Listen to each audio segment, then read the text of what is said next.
I ordered champagne for the entire office. The expensive kind because some moments demand extravagance. When the board calls you at 7 a.m. on a Tuesday to offer you the CEO position you've worked toward for 12 years, you don't celebrate with Prosecco. To Tinsley! Olive raised her glass, her eyes crinkling with pride. The youngest CEO in Meridian's history, and the first woman to break that ceiling. The conference room erupted in cheers. I soaked in the moment, letting the validation wash over me. For once, I didn't deflect the praise or minimize my accomplishment. I'd earned this. All those missed birthdays, canceled vacations, and 3 a.m. strategy sessions had finally paid off. Speech, someone called out. I straightened my blazer and cleared my throat. I promised to keep this short because we have actual work to do. Laughter rippled through the room. When I started here, I was just trying to survive.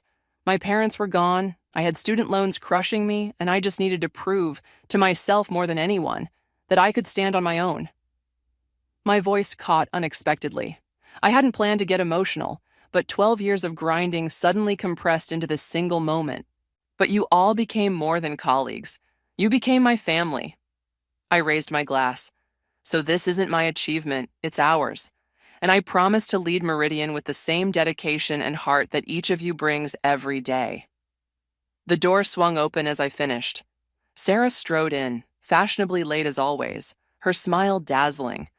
My best friend since business school, the one person who'd seen me through every professional battle and personal crisis. Sorry I'm late. She breezed in, accepting a glass from Peyton.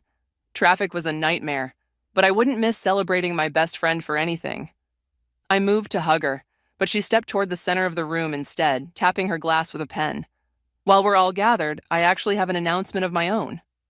Sarah's voice carried that musical quality that always commanded attention. I wanted Tinsley to hear this from me personally. Something in her tone made my stomach tighten. The board called me this morning. Her smile widened. They've appointed me as Meridian's new CEO, effective immediately. The champagne turned sour in my mouth. I stared at her, waiting for the punchline, the just kidding that never came. There must be some mistake, I said, my voice unnaturally calm. The board called me this morning, Chairman Elliott himself. Sarah's expression shifted to something resembling pity. Oh, Tins, that was the preliminary call. They wanted your input as a valued executive, but the final decision came down after further deliberation. The room had gone completely silent. Faces turned from Sarah to me, then awkwardly away. That's not possible, I said, louder now. I have the offer letter. I've already accepted. You received a draft, Sarah corrected, her voice gentle but firm. If you check your email, you'll see the board's final communication. They felt my connections with Westridge Investments would better position Meridian for the merger. My phone was already in my hand, email open. There it was, a message from Chairman Elliott sent 30 minutes ago. Subject line, CEO position update. I scanned it quickly, each word a fresh cut.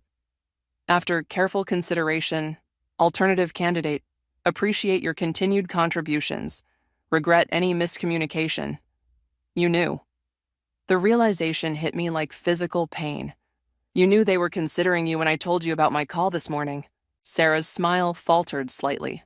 Business is business, Tins. You've always been brilliant at operations, but leadership requires political savvy. The board needs someone who can navigate the social aspects of the role. Social aspects? I echoed, disbelief making my voice shake. You mean your father's golf buddies on the Westridge board? She shrugged, not even bothering to deny it. Connections matter, always have. 12 years of friendship. Countless nights spent on her couch when work ran late. I'd been the maid of honor at her engagement party last month. And all that time. You let me plan this celebration, I said, the pieces clicking together. You knew they were going to give you the position, and you let me order champagne and invite everyone. I thought it would be easier this way, Sarah said, glancing around the room. A chance for a smooth transition. We're still a team, Tins. Roslyn from marketing slipped out of the room. Others followed, murmuring excuses. Only Olive remained beside me, her hand on my arm. Congratulations, Sarah, Peyton said, breaking the awful silence. When do you want to schedule the formal announcement? And just like that, they moved on. Sarah began outlining her vision while I stood frozen. champagne glass still in hand, watching my future dissolve. I set down my glass with deliberate care and walked out. In the hallway, tears blurred my vision, but I refused to let them fall until I reached the privacy of the restroom. Olive followed me in. Tinsley. She planned this, I whispered, gripping the edge of the sink. She used our friendship to climb over me. What are you going to do? Olive asked. I met my own gaze in the mirror, watching as something hardened behind my eyes. 12 years of work, a lifetime of proving myself, all stolen in an instant by the one person I trusted most. I wiped away a single tear that had escaped. This isn't over. 3 days. I'd spent 3 days in my apartment with the blinds drawn, ignoring calls and living on delivery food I barely tasted. My laptop remained closed. What was the point? 12 years of work, and Sarah had erased it all with a smile. I scrolled through our text history. Years of inside jokes, late-night pep talks, celebration emojis. Had any of it been real? The last message from her sat unanswered. We should talk when you're ready. This doesn't have to change anything between us. Didn't have to change anything? She'd stolen my life and expected what? That we'd still meet for Sunday brunch? My doorbell rang. I ignored it. It rang again, followed by persistent knocking. I know you're in there, Tinsley. Olive's voice called through the door. I brought food from that Thai place you like. Open up or I'm using the emergency key. I shuffled to the door in the same sweatpants I'd worn since leaving the office. Olive took one look at me, and her expression shifted from concern to alarm. Jesus, Tinsley. She pushed past me, setting down bags of food. When's the last time you showered? I shrugged. What day is it? Friday. She opened my blinds and I winced at the sunlight. You've missed 3 days of work. Does it matter? I'm clearly dispensable. Olive turned to face me, hands on hips. So that's it? Sarah wins because you're hiding in your apartment feeling sorry for yourself? What exactly am I supposed to do? My voice cracked. She had this planned for months. The board already made their decision. And you're just going to accept that? Olive began unpacking containers of food. The Tinsley I know would fight. Fight how? Sarah's father practically owns Westridge. She's been working angles I didn't even know existed. Then find new angles. Olive shoved a plate of pad thai toward me. Eat. You can't think when you're starving. I took a reluctant bite, suddenly realizing how hungry I was. As I ate, Olive moved around my apartment, picking up discarded takeout containers and opening windows. You know what bothers me most? I said between bites. I keep replaying every conversation, every confidence I shared with her. All those times I told Sarah about my ideas, my strategies. I set down my fork as realization dawned. Oh my God. What? The Westridge merger. 3 months ago, I told Sarah about finding inconsistencies in their financial projections. She dismissed it, said I was overthinking. I stood up, pacing now. What if she's been feeding them information? What if she's been undermining me all along? Olive watched me carefully. That's a serious accusation. Is it? She let me plan a celebration for a job she knew I wouldn't get. What wouldn't she do? My phone buzzed with a text. Sarah again. The team misses you. When are you coming back? I threw my phone onto the couch.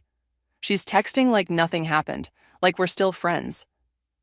Maybe that's your advantage, Olive said quietly. She thinks you're broken. I stopped pacing. What? Sarah expects you to either quit or come crawling back, tail between your legs. She doesn't expect you to fight. For the first time in days, I felt something other than despair, a flicker of determination. Even if I wanted to fight, where would I start? Olive pulled out her phone. With this.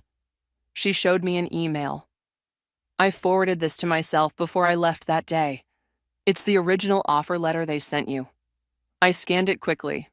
This doesn't help. Sarah already explained it away as a draft. Look at the signature block. That's not how drafts are sent. And look at the timestamp. It came after the board's final meeting, not before. My heart began to race. So they did officially offer me the position. And then rescinded it after Sarah got involved. Olive's eyes narrowed. The question is, what did she tell them to change their minds so dramatically? I sat down at my laptop, opening it for the first time in days. I need to find out what happened in those hours between my offer and the reversal. You'll need allies, Olive warned. Sarah has the board's ear now. Roslyn from marketing, I said, remembering how she'd looked at Sarah during the announcement. She's never liked Sarah. And Peyton, he's always played both sides. He might know something. What about Reggie in legal? He's been asking about you. I glanced up, surprised. Reggie? We barely talk. He's been concerned. Said something about the legality of rescinding an accepted offer. I hadn't considered the legal angle. I'll talk to him Monday. So you're coming back? Olive smiled. Yes. I straightened my shoulders. But not as the defeated ex-almost CEO. If Sarah wants to play dirty, she's about to learn I can get my hands dirty too. As Olive left, I opened my email, searching for any communications about the Westridge merger. Something caught my eye. An email chain I'd been copied on by mistake, quickly recalled by the sender. I'd never opened it, until now. The subject line read, Re Valdez Concerns, Containment Strategy. My hands trembled as I clicked. There it was, proof that Sarah had been working against me for months. The email mentioned neutralizing Valdez's objections to the merger and alternative leadership more aligned with Westridge's vision. I stared at the screen, ice replacing the blood in my veins. This wasn't just opportunism. This was calculated betrayal. Monday morning, I walked into Meridian with my head high and a knot in my stomach. The office felt different, like walking into your home after a break-in. Everything looked the same but felt violated. Tinsley! Peyton spotted me first, his surprise poorly concealed. Good to have you back. I smiled tightly. Wouldn't miss work for the world. Whispers followed me to my office. My same office, thankfully, though I half expected to find my things in boxes. Inside, I found a handwritten note on my desk. Tins, let's grab lunch and catch up. So glad you're back. S. I crumpled it and tossed it in the trash. The familiar gesture felt hollow now, knowing what I knew. I opened my computer and began methodically searching for more evidence of Sarah's manipulation. A knock at my door interrupted me. Reggie from legal stood there, his tall frame awkward in my doorway. Hey, he said quietly. Got a minute?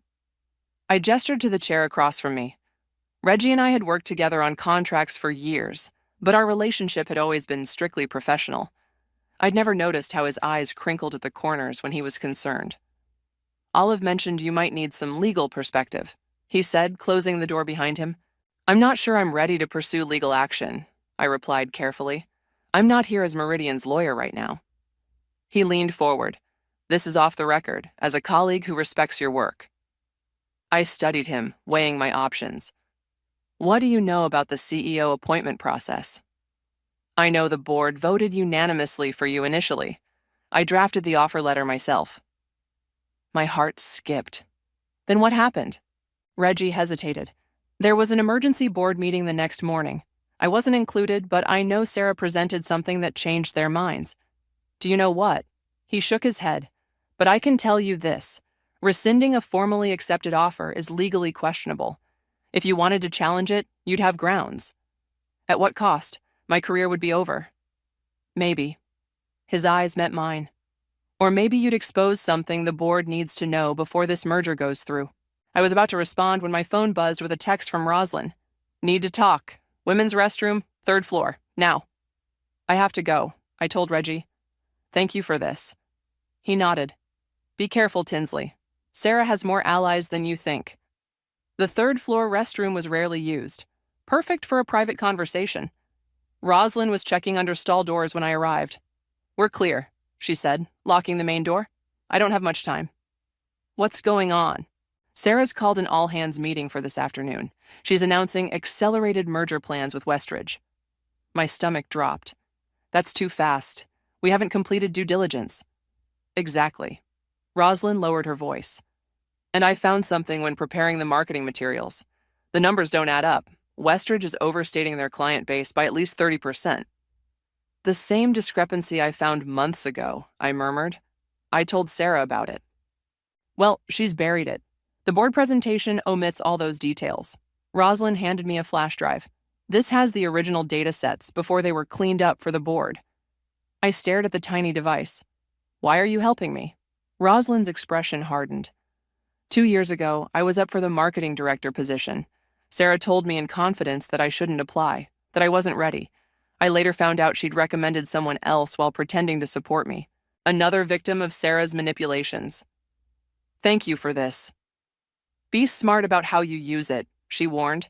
Sarah's already framing you as emotionally unstable after your absence. Perfect. Not only had Sarah stolen my position, she was now undermining my credibility. I spent the next 2 hours analyzing the data Roslyn had provided. The discrepancies were worse than I'd initially thought. Westridge wasn't just inflating numbers, they were hiding significant debt. This merger would be disastrous for Meridian. At 2 p.m., I slipped into the back of the conference room for Sarah's all-hands meeting. She stood at the front, radiant in a power suit, outlining her vision for Meridian's future. The Westridge merger represents a transformative opportunity, she was saying. Their client portfolio complements ours perfectly, and their financial strength will allow us to expand into new markets. I felt sick listening to her sell this lie. When she opened the floor for questions, I couldn't stop myself. What about the discrepancies in Westridge's reported client base? I asked, my voice carrying across the room. Sarah's smile didn't waver, but her eyes flashed with warning. There are no discrepancies, Tinsley. We've done extensive due diligence. Then why does their SEC filing show a 30% smaller client base than what's in your presentation? A murmur went through the room. Sarah laughed lightly. I think you're looking at outdated information. Perhaps we should discuss this privately after the meeting.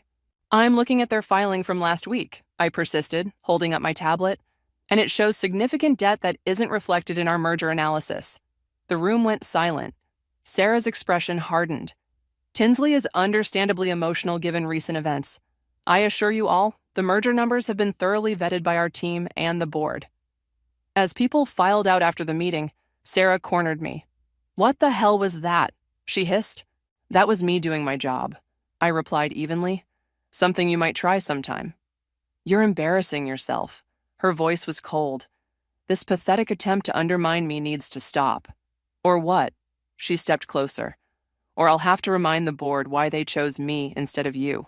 Your history of emotional instability, your lack of strategic vision. My history of what? I stared at her, realization dawning. What exactly did you tell them about me? Sarah's smile returned, but it never reached her eyes. Only the truth, Tins.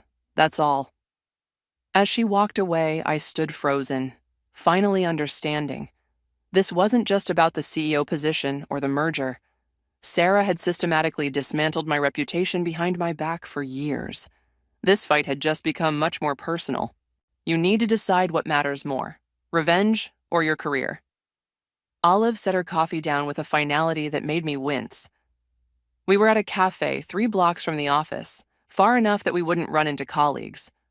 Why can't I have both? I asked, stirring my untouched latte. Because Sarah has positioned you perfectly. Every move you make against her looks like bitter jealousy. Olive leaned forward. That stunt in the meeting yesterday, it made you look desperate. It wasn't a stunt. The Westridge numbers are fabricated. I believe you. But you presented it like a personal attack, not a business concern. I sank back in my chair, the truth of her words stinging. So I'm supposed to sit back and watch Sarah tank the company with a fraudulent merger while destroying my reputation? No. You're supposed to be smarter than she expects. Olive's eyes softened. Tinsley, I've known you for 8 years. You're brilliant at strategy when it's business. But this is personal, and it's making you sloppy. She was right. I'd let emotion drive my actions, playing directly into Sarah's hands. What would you do? I asked. Document everything.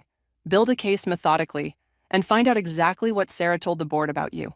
I nodded slowly. I need to talk to Peyton. He sits in on all the board meetings. Be careful. Peyton plays all sides. Exactly why he might talk. I checked my watch. I should get back. I have a meeting with Reggie about the Westridge contracts. Olive gave me a knowing look. Just a meeting? What's that supposed to mean? He's been checking on you every day you were out. That's not just professional concern. I felt my cheeks warm. We're colleagues. Mm-hmm. Olive smiled. Just remember, not everyone at Meridian is your enemy. Back at the office, I found Peyton alone in the break room, methodically selecting a tea bag. Earl Grey or English breakfast? The eternal question, I said, keeping my tone light. He startled slightly. Tinsley, didn't see you there. Got a minute to chat? His eyes darted toward the door. I'm actually late for a meeting with Sarah. It won't take long. I lowered my voice. I need to understand what happened with the CEO appointment. Peyton sighed, abandoning his tea. Look, I like you, Tinsley. Always have. But this isn't a good idea. I just want to know what Sarah told the board about me.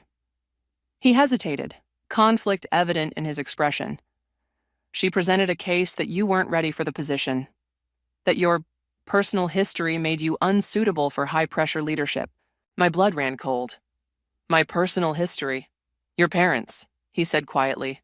She suggested that your abandonment issues make you erratic under pressure, that you'd be a liability during the merger.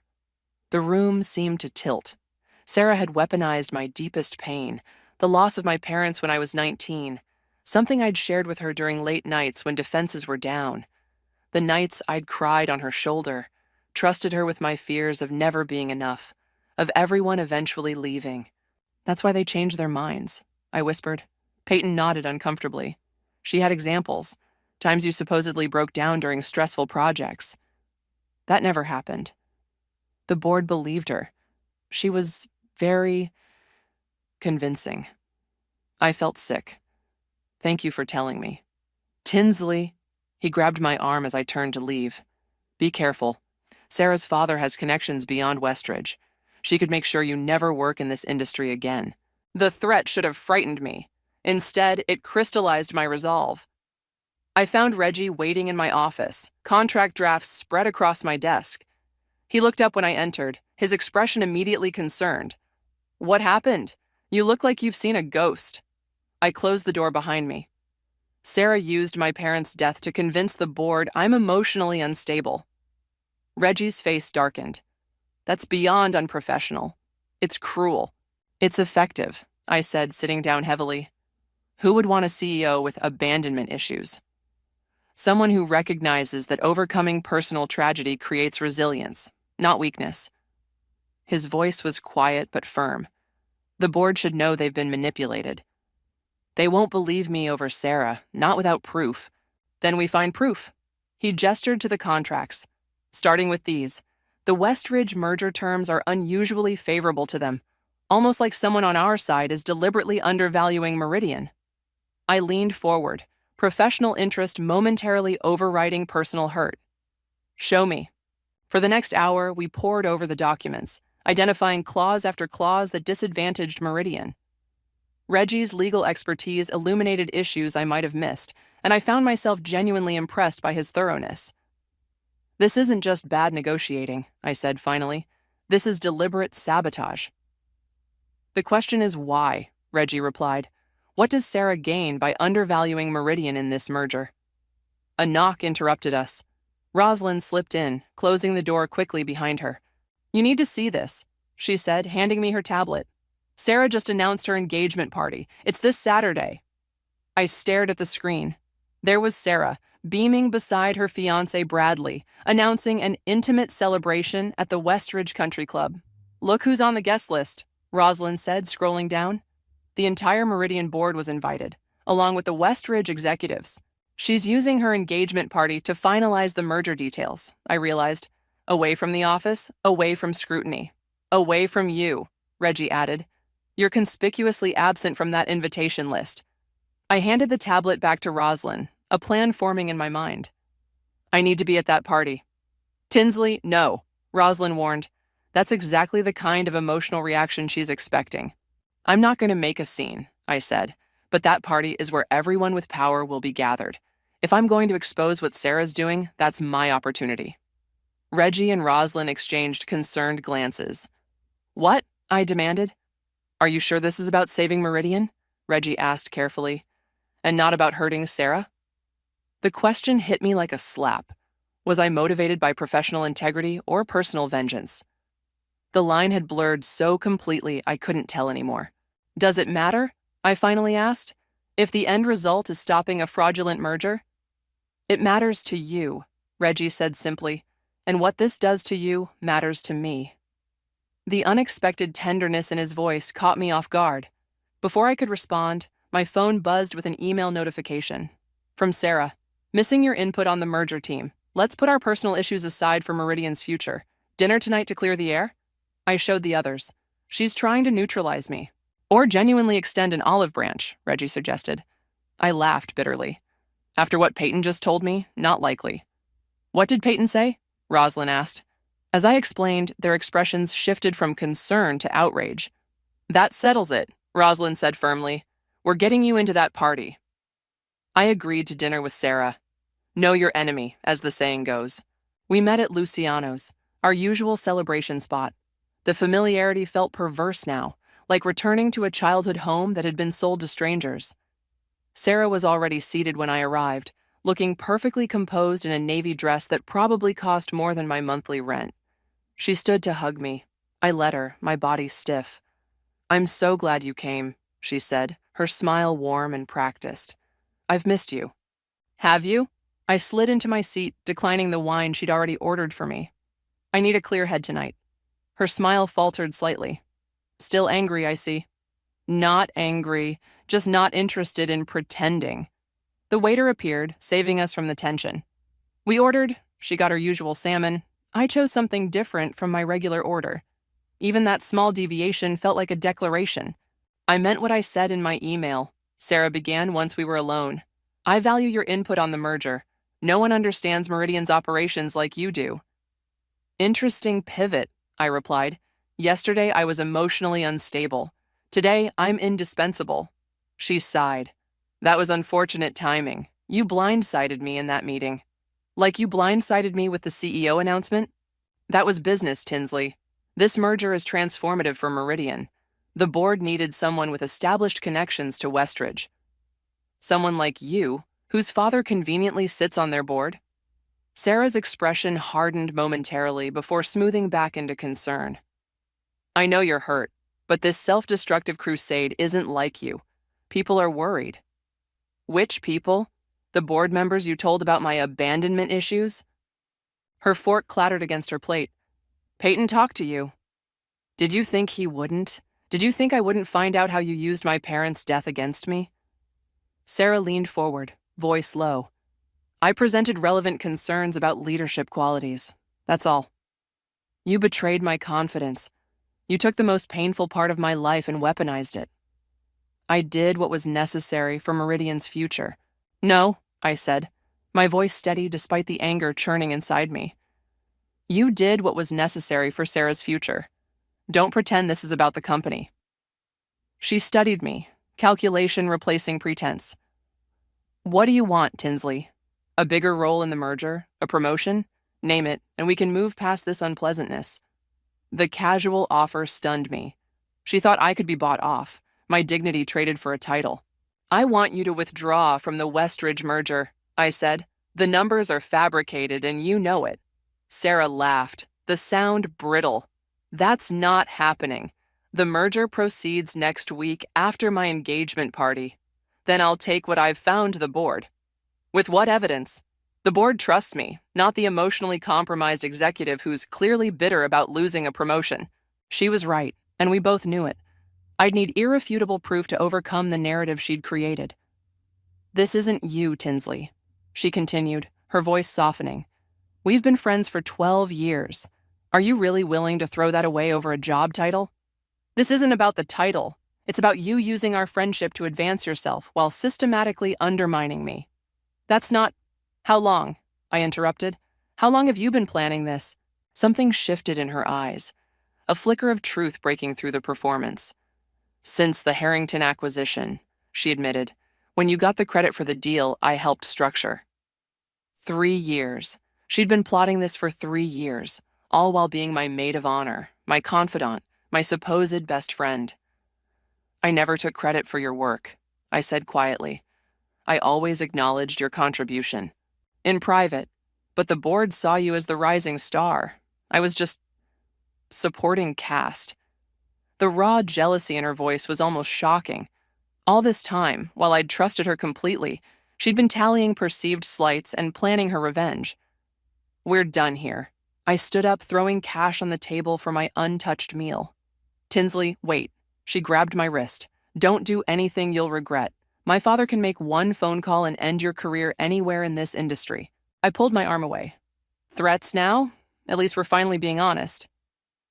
Outside, the cool night air did nothing to calm the storm inside me. I walked aimlessly, eventually finding myself at a small park where Sarah and I used to eat lunch when we were both starting out. Before titles and corner offices mattered, before she decided I was competition instead of family. My phone buzzed with a text from Reggie. How did it go? I called him instead of texting back. When he answered, the concern in his voice broke something in me. I told him everything: Sarah's admission, her threats, my helplessness. Where are you? He asked when I finished. Riverside Park. Stay there. I'm coming to get you. 20 minutes later, his car pulled up.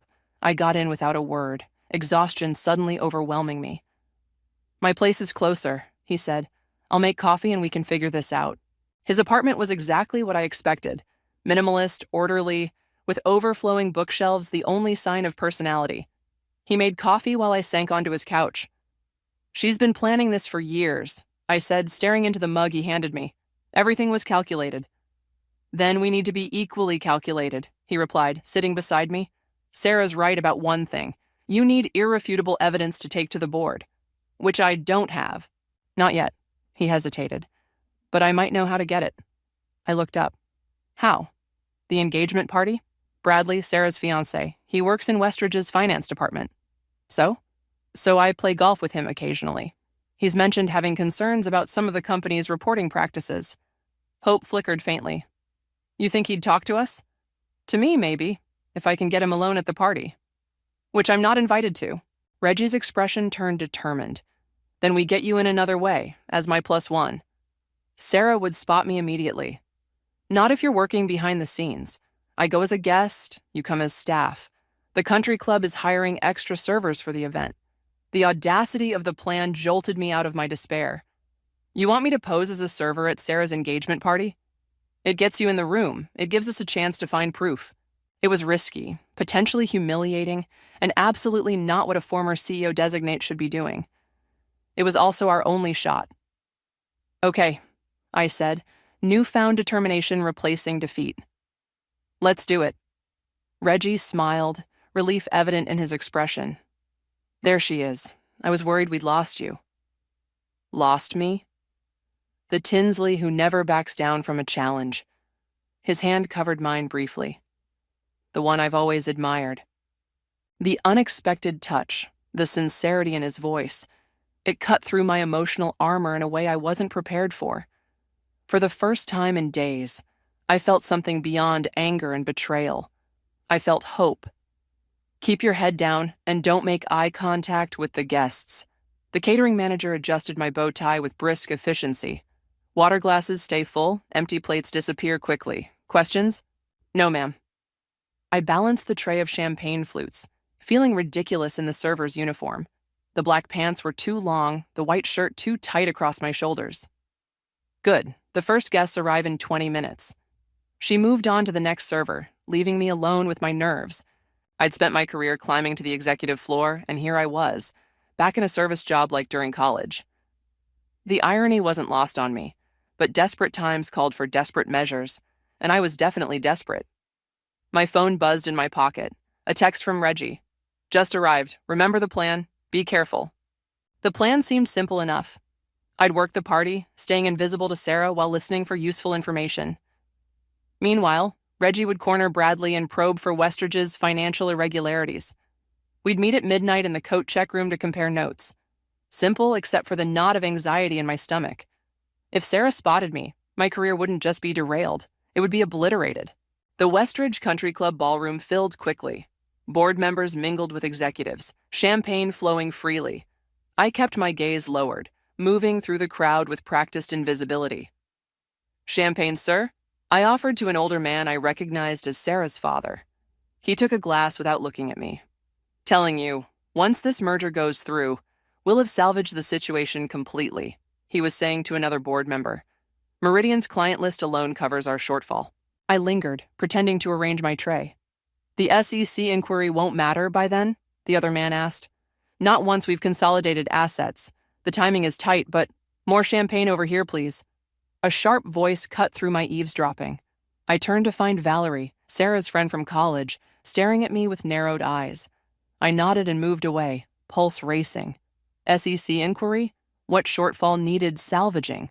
Across the room, I spotted Reggie chatting with Bradley near the bar. Bradley looked uncomfortable, tugging at his collar repeatedly. Reggie caught my eye briefly, giving an almost imperceptible nod. For the next hour, I circulated carefully, collecting fragments of conversations. The picture emerging was disturbing. Westridge wasn't just cooking their books. They were under preliminary investigation by the SEC.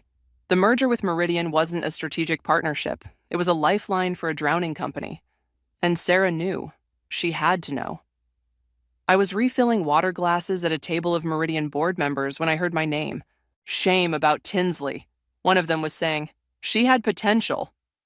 Sarah made the right call bringing her concerns to us, another replied. Can you imagine if we'd announced Tinsley as CEO, only to have her fall apart during the merger? Still, using her personal tragedy against her seems harsh. Business isn't about being nice, it's about results. And Sarah delivers results. I gripped the water pitcher so tightly my knuckles turned white. Stay invisible, I reminded myself. The mission matters more than your pride. At 11:30, I slipped away to the restroom, needing a moment to collect myself. I splashed cold water on my face, breathing deeply. The door swung open. Sarah walked in, radiant in a silver gown. Our eyes met in the mirror. Time stopped. Tinsley? Her shock quickly transformed into cold fury. What the hell are you doing here? I straightened, abandoning all pretense. Gathering evidence that you're knowingly merging Meridian with a company under SEC investigation. You're insane. She glanced toward the door. And trespassing. I'm calling security. Go ahead, I'll tell them, and everyone at this party, exactly what I've learned tonight. Sarah's hand froze halfway to her clutch. You're bluffing. Westridge is using Meridian to cover financial irregularities. Your father practically admitted it to another board member. Something flickered in her eyes. Not guilt, but calculation. You don't understand what you're talking about. I understand perfectly. You're sacrificing Meridian to save your future father-in-law's company. I'm securing Meridian's future, she hissed. Westridge has temporary cash flow issues, that's all. The merger benefits both companies. That's not what your fiancé thinks. Her eyes widened. What? Bradley has concerns about Westridge's reporting practices. Seems he's been talking to Reggie about them. It was a gamble. I didn't know exactly what Bradley had told Reggie yet. But Sarah's reaction told me I'd hit a nerve. Bradley wouldn't... She stopped, uncertainty crossing her face for the first time. Wouldn't what? Have a conscience? Unlike some people. Sarah stepped closer, voice dropping to a dangerous whisper. Listen carefully. You have exactly one chance to walk away from this. Leave now, keep your mouth shut, and I'll make sure you land somewhere decent after the merger. And if I don't, then I'll destroy you so thoroughly you won't even get hired as a real server. Her smile was glacial. Your choice. The bathroom door opened again. Valerie entered, stopping short when she saw us. Everything okay, Sarah? She asked, eyes darting between us. Fine, Sarah replied smoothly. Just catching up with an old friend who crashed my engagement party. How pathetic is that? Valerie's expression turned to disgusted pity. Security's right outside if you need them. That won't be necessary, I said, moving toward the door. I was just leaving. Sarah caught my arm as I passed. Remember what I said, Tinsley. Last chance. I pulled away and walked out, heart pounding. The plan was compromised. I needed to find Reggie immediately. I spotted him near the coat check, deep in conversation with Bradley. Their expressions were serious, heads bent close together. As I approached, Bradley handed Reggie what looked like a flash drive. Tinsley, Reggie said when he saw me, alarm crossing his face. What happened? Sarah saw me. We need to go. Now. Bradley looked between us, understanding dawning. You're working together. Bradley, I started. Whatever Sarah's told you about the merger. I know, he interrupted. I've known for months. That's why I gave Reggie this. He nodded at the flash drive. It's everything. The real financials, emails about covering up the SEC inquiry, all of it. Why would you help us? I asked, confused. Bradley's expression hardened. Because I'm not marrying someone who would sacrifice hundreds of jobs to save her future father-in-law's reputation. He glanced toward the ballroom. or who would use her best friend's deepest pain against her. Security guards appeared at the ballroom entrance, scanning the crowd. Sarah stood behind them, pointing in our direction. "Go," Bradley urged. "I'll stall them." Reggie grabbed my hand. "Side exit, now." As we slipped out into the night, I realized we'd just crossed a point of no return. Tomorrow, we'd take Bradley's evidence to the board, and Sarah's carefully constructed world would collapse. The thought should have brought satisfaction. Instead, I felt only a hollow certainty that the real battle was just beginning. "They've called an emergency board meeting for 9 a.m. Olive's voice crackled through my phone as I paced Reggie's living room. We'd spent the night analyzing Bradley's files, building an airtight case against the merger. "Did they say why?" I asked, though I already knew. Sarah would be scrambling to contain the damage. "No, but Sarah's been making calls all night. Whatever you did at that party has her spooked." I glanced at Reggie, who was organizing our presentation materials. "We'll be there. Make sure everyone attends." After hanging up, I sank onto Reggie's couch, exhaustion hitting me in waves. What if this backfires? What if they don't believe us? Reggie sat beside me, his shoulder touching mine. The evidence speaks for itself. Bradley's files show clear intent to defraud. Sarah will say I fabricated everything out of jealousy. Then we'll need to be better than that narrative. He hesitated. "Tinsley, I need to ask you something important." "What?" "When you walk into that boardroom, what do you want? Really want?" The question caught me off guard. "Justice, the truth exposed." "Is that all?" His eyes held mine. "Because if this is just about hurting Sarah the way she hurt you, it won't bring you peace." I looked away, uncomfortable with his perception. "You think I'm being vindictive. I think you're human, and I think you deserve better than letting revenge define you." His words settled heavily in my chest. What did I truly want? The CEO position back? Sarah's humiliation? Or something deeper, validation that I wasn't crazy, that my instincts had been right all along? "I want to protect Meridian," I finally said, "and I want to reclaim my reputation. The rest, I don't know." Reggie nodded, seeming satisfied with my answer. "Then let's focus on that." We arrived at Meridian 30 minutes early, finding Olive waiting in the lobby. Her expression was grim. "Sarah's already upstairs with the board," she said, "and she's brought her father." My stomach tightened. She's trying to intimidate them. It's working. Half the board looks terrified. We took the elevator in tense silence. As the doors opened on the executive floor, Reggie squeezed my hand briefly. "Remember why we're here." The boardroom fell silent as we entered. Sarah sat at the head of the table, my rightful place, with her father beside her. Her smile was brittle when she saw me. "Tinsley, this is a closed meeting." "I've invited her," said Chairman Elliott, surprising me. Given the serious nature of the allegations, all parties should be present. Sarah's composure slipped momentarily. "What allegations?" "Perhaps you should tell us," I said, setting my laptop on the table. "About Westridge's SEC investigation, or the fabricated client numbers, or how this merger is actually a bailout for your future father-in-law's failing company." Murmurs rippled around the table. Sarah's father leaned forward, his voice cold. "Those are slanderous accusations. They're documented facts," Reggie countered, distributing folders to each board member. "Everything is in those packets, including emails between Westridge executives discussing how to hide their financial problems until the merger is complete." "This is absurd," Sarah laughed, but I could see the calculation in her eyes. Tinsley is clearly fabricating evidence because she's bitter about losing the CEO position. "The evidence came from Bradley," I said quietly. Sarah froze. "What?" "Your fiancé provided these files. He's been documenting Westridge's deception for months." The color drained from her face. "That's not possible." "He was at the country club last night," Reggie added. "He gave us everything." Sarah's father stood abruptly. "This meeting is over. Our legal team will address these baseless claims." "Sit down, Richard," Chairman Elliott said firmly. "No one's leaving until we understand exactly what's happening." For the next 30 minutes, Reggie and I walked the board through the evidence. The emails were damning. Explicit discussions about hiding debt, inflating client numbers, and using Meridian's resources to cover Westridge's shortfalls. With each revelation, Sarah's expression hardened. When we finished, Chairman Elliott removed his glasses, looking troubled. Sarah, how do you explain this? It's clearly been manipulated, she insisted. Tinsley has technical skills. She could easily have altered these documents. The metadata proves authenticity, Reggie countered, and Bradley is prepared to testify to their validity. Bradley is confused, Sarah's father interjected. He misunderstood normal business discussions.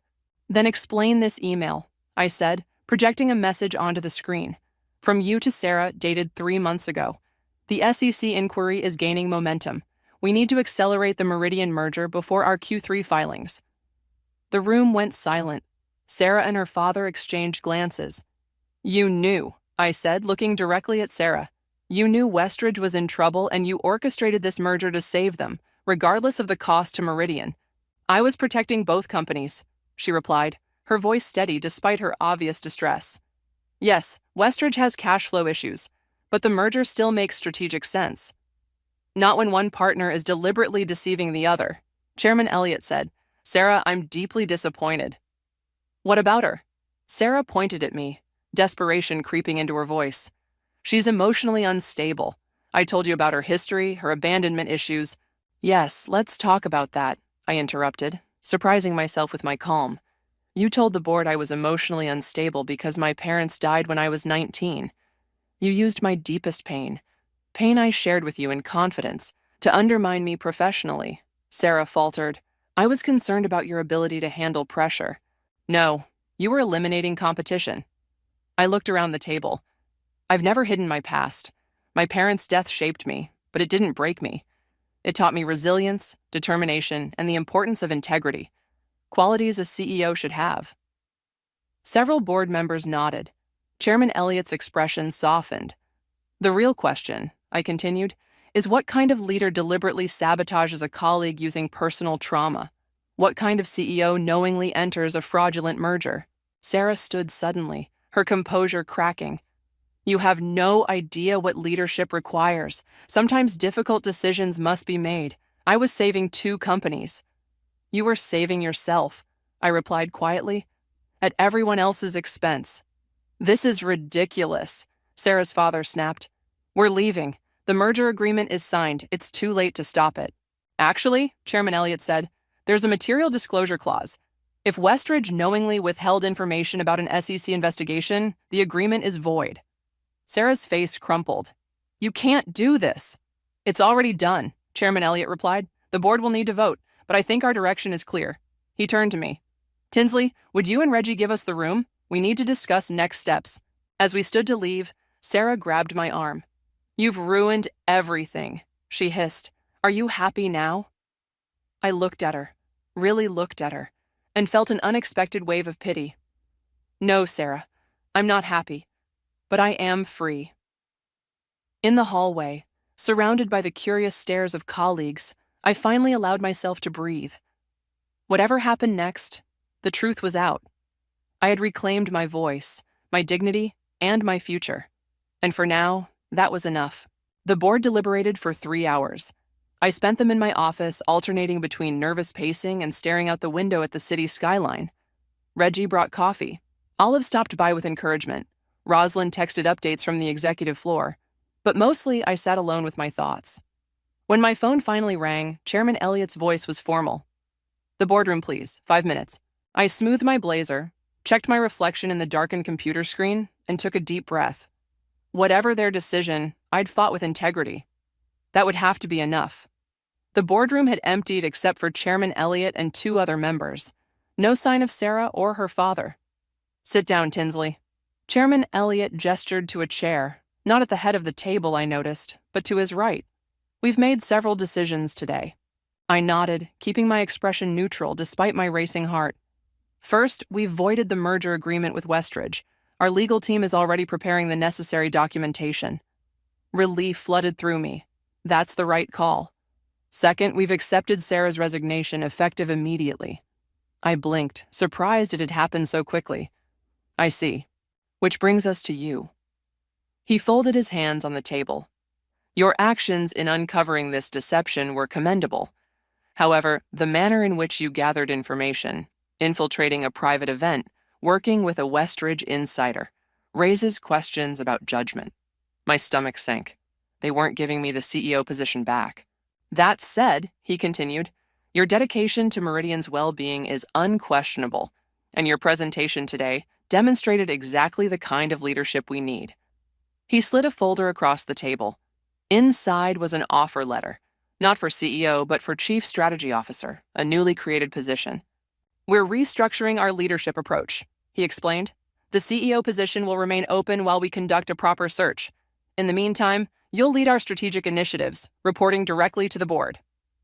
I studied the offer. The compensation was excellent, the responsibilities substantial, but it wasn't what I'd been promised. I appreciate the offer, I said carefully, but I have a counter-proposal. Chairman Elliott raised an eyebrow. We're listening. I accept the CSO position with one condition. I met his gaze steadily. I want to be considered in the CEO search on equal footing with external candidates. No prejudice based on Sarah's claims about my emotional stability. The board members exchanged glances. That's reasonable, Chairman Elliott finally said, but I should be transparent. We're considering a significant restructuring. The CEO role may look very different by the time we fill it. I understand. I just want a fair shot. Then we have a deal. He extended his hand and I shook it firmly. As I left the boardroom, a strange lightness filled me. I hadn't gotten everything I wanted, but I'd secured a path forward, on my terms. Reggie was waiting by the elevators. Well? CSO, I said. Not CEO, but a seat at the table. His smile was warm. They'd be fools not to see what you're capable of. Thank you, I said, suddenly overwhelmed by all he'd risked to help me. For everything.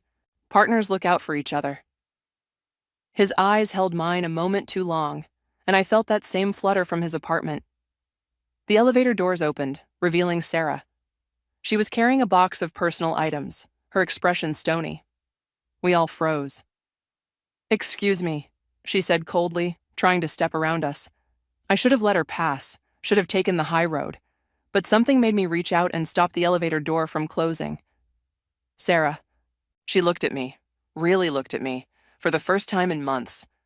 Behind her anger, I glimpsed something unexpected. Fear. What do you want, Tinsley? Come to gloat? No. I took a deep breath. I wanted to say I'm sorry it ended this way. She laughed bitterly. Right, you destroyed my career and my engagement, but you're sorry.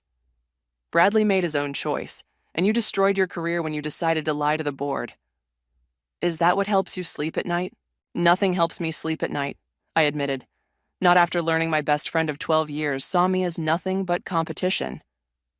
Something flickered in her eyes. Regret, maybe, or just calculation. We were never friends, Tinsley. We were two ambitious women in a world that only makes room for one of us at the top. That's not true. I never saw it as a zero-sum game. Then you were naive. She shifted her box. Congratulations on your victory. Enjoy it while it lasts. As she walked away, I felt Reggie's hand on my shoulder. You okay? Yeah, I said, surprised to find it was true. I think I am. Back in my office, I found Olive waiting with a bottle of champagne, the same expensive brand I'd ordered for my ill-fated celebration. Too soon? She asked, seeing my expression. Actually, perfect timing. I grabbed paper cups from my desk.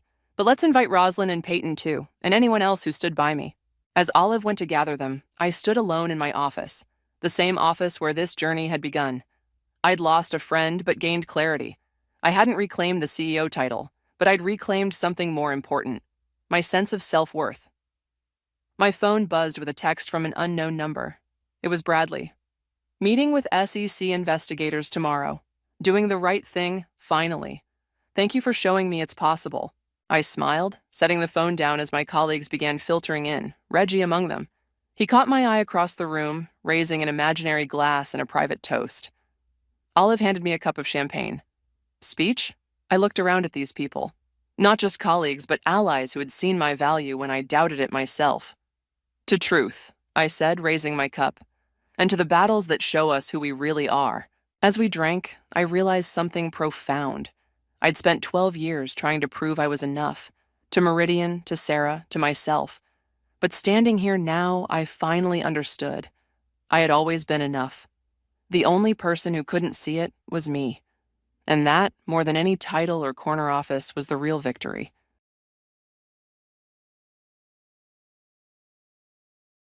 I couldn't believe my eyes as I stood outside my front door, muttering to myself in disbelief. After a grueling day at work, I returned home only to find my personal belongings scattered haphazardly in front of the entrance, as if they had been tossed out without a second thought. The door itself seemed to have transformed, stubbornly resisting all my attempts to unlock it. It was the last straw in a series of trials I had endured while living with my in-laws. With a firm resolve, I decided that I would never set foot in that house again. I gathered my scattered possessions, packed them into my car, and resolved to return to the comfort and familiarity of my parents' home. Months passed in silence until, quite unexpectedly, I received a message from my estranged in-laws, rekindling a connection I had long thought was lost. Hello, my name is Maya. I'm 31 years old, and my husband Rowan is 5 years younger than me. I was deeply invested in my career, and Rowan was a subordinate at work. Marriage had never been on my radar, and I wasn't particularly interested in settling down, especially since I had never really dated before. However, Rowan's persistent pursuit won me over. He promised that I could continue focusing on my career while he handled all the household chores himself. His commitment intrigued me, making the idea of marriage seem more appealing. Though I'd never been enthusiastic about marriage, the idea of having children occasionally crossed my mind. As I approached 33, I realized that if I wanted to start a family, I needed to act soon. So, I decided to marry Rowan. Initially, it was just the two of us, and true to his word, he supported my career and took on most of the household responsibilities. However, our lives took an unexpected turn about 5 months into our marriage. My father-in-law passed away suddenly, leaving my mother-in-law and my younger sister-in-law, Quinn, who is 30, in a state of shock. They claimed they couldn't manage on their own. Though Quinn is a graphic designer with a decent income, her focus on fan activities meant that her financial stability was not as strong as it could be. Whenever Quinn came to talk to me with my mother-in-law, I often felt she should consider a full-time job. One day, Rowan suggested a new idea. Maya, have you thought about moving in with my mom and sister? You can continue freelancing, and having them around would help with the household chores even more. What do you think? I responded, Rowan, I'm okay with keeping up my work, but I'm not sure about taking on more household chores. If your mom moves in and we're helping her, shouldn't she handle most of the household tasks? Isn't that fair? Rowan agreed, saying, I'll talk to my mom and sister about it. Please consider the idea of living together. I'll wait for their response. I told Rowan that I had my own life and financial concerns to think about, and that I wanted to ensure everything was carefully planned.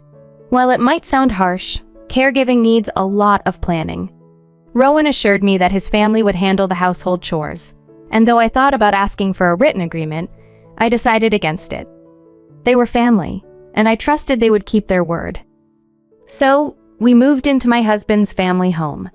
On our first day, I went to greet my mother-in-law. I said, I'm looking forward to living together. As Rowan might have mentioned, I'll continue with my work, so I hope you and Quinn can manage the household chores. To my surprise, my mother-in-law didn't even look at me before saying, why did Rowan marry someone like her? She works, so all the household chores will fall on me. Is this what a wife should be doing? Normally, a wife would handle both work and home duties, wouldn't she? Her words were shocking and hurtful. She made sure I heard her loud and clear before walking away. I felt uneasy about what our life together would be like. As we were sorting through our belongings, Quinn suddenly appeared at the doorway and commented, I found myself dealing with a less than pleasant sister-in-law. Poor Rowan, I thought. Quinn quickly left after our initial meeting, and I was left feeling frustrated. First, my mother-in-law, and now Quinn, why were they willing to live with me when they spoke so poorly about me? It soon became clear that their interest in living with me was more about my money than anything else. On our first day living together, I noticed some troubling behavior. Despite their earlier sarcastic comments, both my mother-in-law and Quinn ignored me completely. They only prepared meals when Rowan was around and made no effort to help with cleaning or laundry. I tried several times to address their broken promises, but whenever I spoke to my mother-in-law respectfully, calling her ma'am, she would glare at me and walk away, clearly not interested in engaging. Quinn was a bit different, but still uncooperative. I found myself unable to confront either of them effectively. Over time, I got used to doing my own laundry and cleaning after returning from work. I wanted to talk to Rowan about it, but I hesitated out of sympathy for him. The situation worsened when they began facing financial issues. They started subtly pressuring me for more money, avoiding direct confrontation. They left notes under my food, like one I found today from my mother-in-law that said, "We're in a tight spot this month. Could you lend us $450? I thought about discussing this with Rowan, but he seemed financially strained himself due to social obligations and his drinking habits. He had trouble cutting back on expenses since we got married, despite my previous efforts to keep his spending in check when he was my subordinate. Now that he's in a new department, he finds it hard to turn down invitations, which has led to accumulating expenses. I found it difficult to bring up the financial demands with him, so reluctantly, I gave in to their request. For the past 1 year, this pattern of lending money to my in-laws continued without end. My husband became increasingly comfortable with not contributing to household expenses. He would often suggest cutting costs each month with a seeming indifference to our financial strain. I had gotten used to this routine, but I felt trapped in a never-ending cycle of schemes and manipulation. Despite all this, there was one thing I continued to do, but I'll explain that shortly. One day, after coming home from work, I was shocked to find a pile of my belongings scattered outside the house. At first, I thought it was a mistake, but upon closer inspection, I realized they were indeed my things. Furious at the sight of my belongings being treated so poorly, I tried to unlock the front door, only to discover that my key no longer worked. They had changed the locks while I was away. Frustrated and overwhelmed, I looked at my scattered items and wondered what to do next. Then I spotted another note lying among my belongings. It read, "Don't ever return. We don't want to see your face. Consider yourself lucky we didn't throw your stuff out." It was clear that my mother-in-law and Quinn were behind this cruel act. I wondered what Rowan had to say about all this, but by now, I didn't care. Thankfully, I had my car keys with me. I quickly gathered as many of my belongings as I could and loaded them into the car. With a heavy heart, but a sense of relief, I drove straight to my parents' house. I was relieved knowing that at least my things would be safe there and that my work wouldn't be interrupted. When I arrived at my parents' home the next day, they were visibly shocked but welcomed me back with open arms. It was comforting to be back in my childhood home, a place I hadn't visited much in the past 2 busy years. As I sipped the tea my mother had brewed and enjoyed the warmth of being surrounded by familiar faces, my father asked, "Why did you bring all your belongings here? Did you leave their house?" His question made me reflect on the past 2 years. My interactions with my mother-in-law and Quinn had been sparse, mostly limited to occasional reminder notes about money. Rowan had gradually become completely reliant on my income, and recently, it felt like he saw me as nothing more than a convenient source of cash. I had endured this situation for far too long, and now I was finally ready to confront the reality of my circumstances. When I shared my situation with my parents, they were incredibly understanding. "Maya, you've been patient for long enough," they said. "We won't ask you to endure anymore. Now that they've driven you away, there's no reason for you to go back. Perhaps you should think about sending Rowan a divorce notice."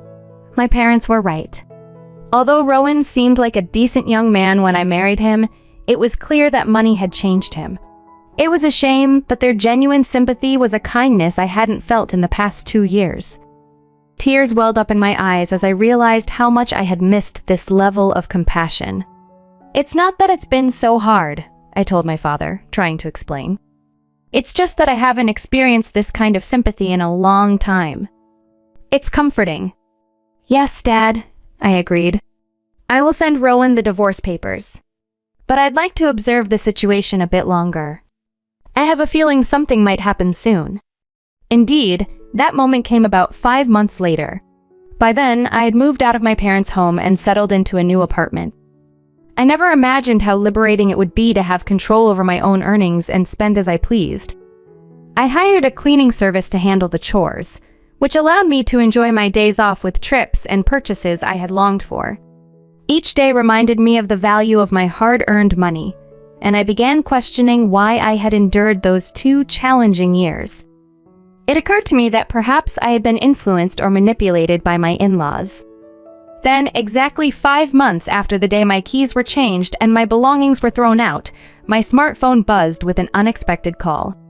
At first, I considered ignoring it. But after dismissing the first call, my phone buzzed again, then a third time in quick succession. I suspected something might be wrong, so I decided to answer. "Hello, Maya. Where are you?" It was my mother-in-law, someone who had ignored me for the past 2 years. Her voice, which I hadn't heard in a long time, sounded cautious. "I went to your parents' house, but they wouldn't tell me where you are. I also tried your workplace, but they wouldn't disclose your location."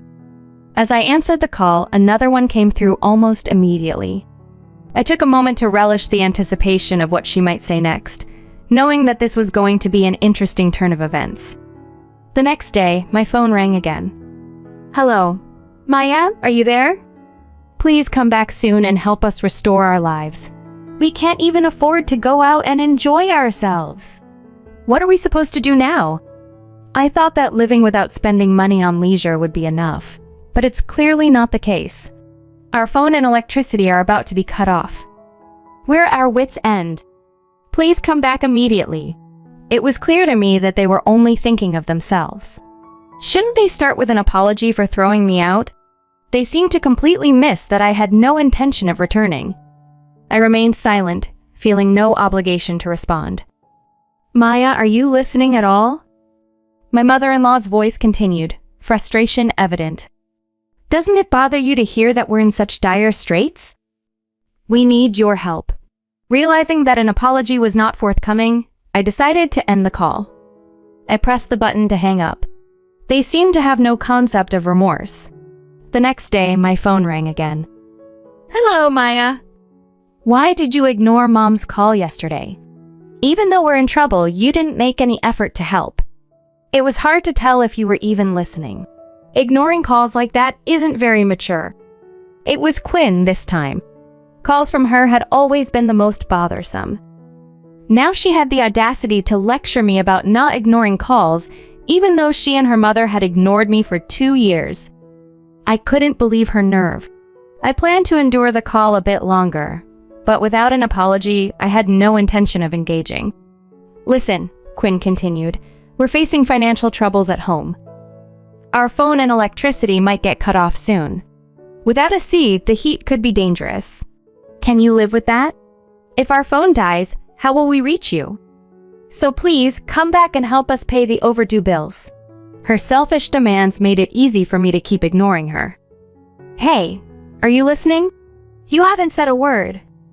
Oh, are you still upset about what happened 2 months ago? That was obviously just a joke. You're overreacting. As an adult, you should understand the difference between a joke and a serious matter. Stop being stubborn and come back home." I couldn't believe the nerve of them, asking for my help after treating me so poorly. They had thrown out my belongings like trash and changed the locks to keep me out. Their actions were a clear message for me not to return, no matter what they claimed now.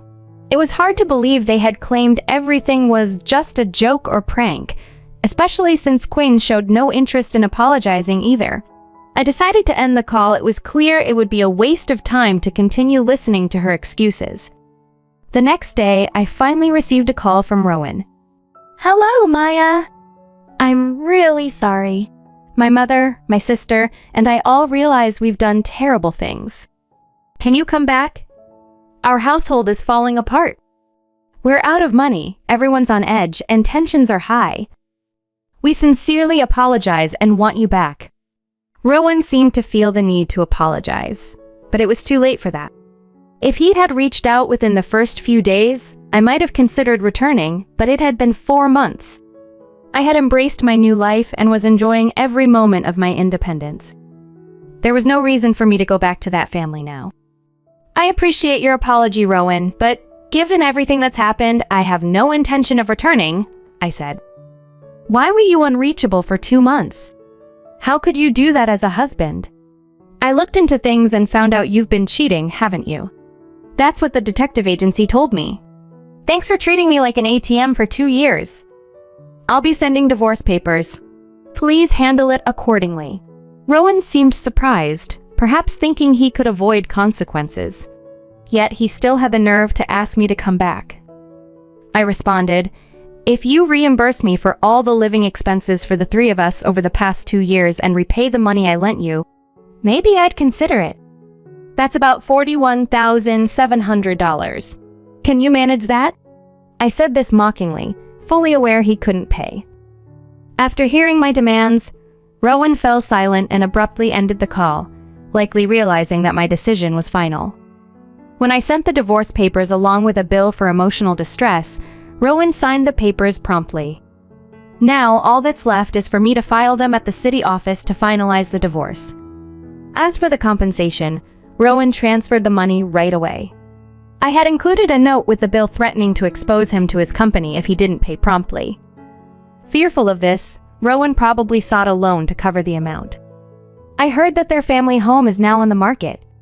It seems they're struggling financially and trying to raise funds quickly. Selling their primary residence hastily means they'll need to rent elsewhere. Given the cost of rent and utilities, selling the house might not have been the best decision. They were likely driven by an immediate need for cash without considering the long-term consequences. Whatever happens to that family is no longer my concern. As for me, I am thoroughly enjoying my single life. I've had my fill of marriage. Moving forward, I plan to work hard and savor my personal life, embracing my independence fully.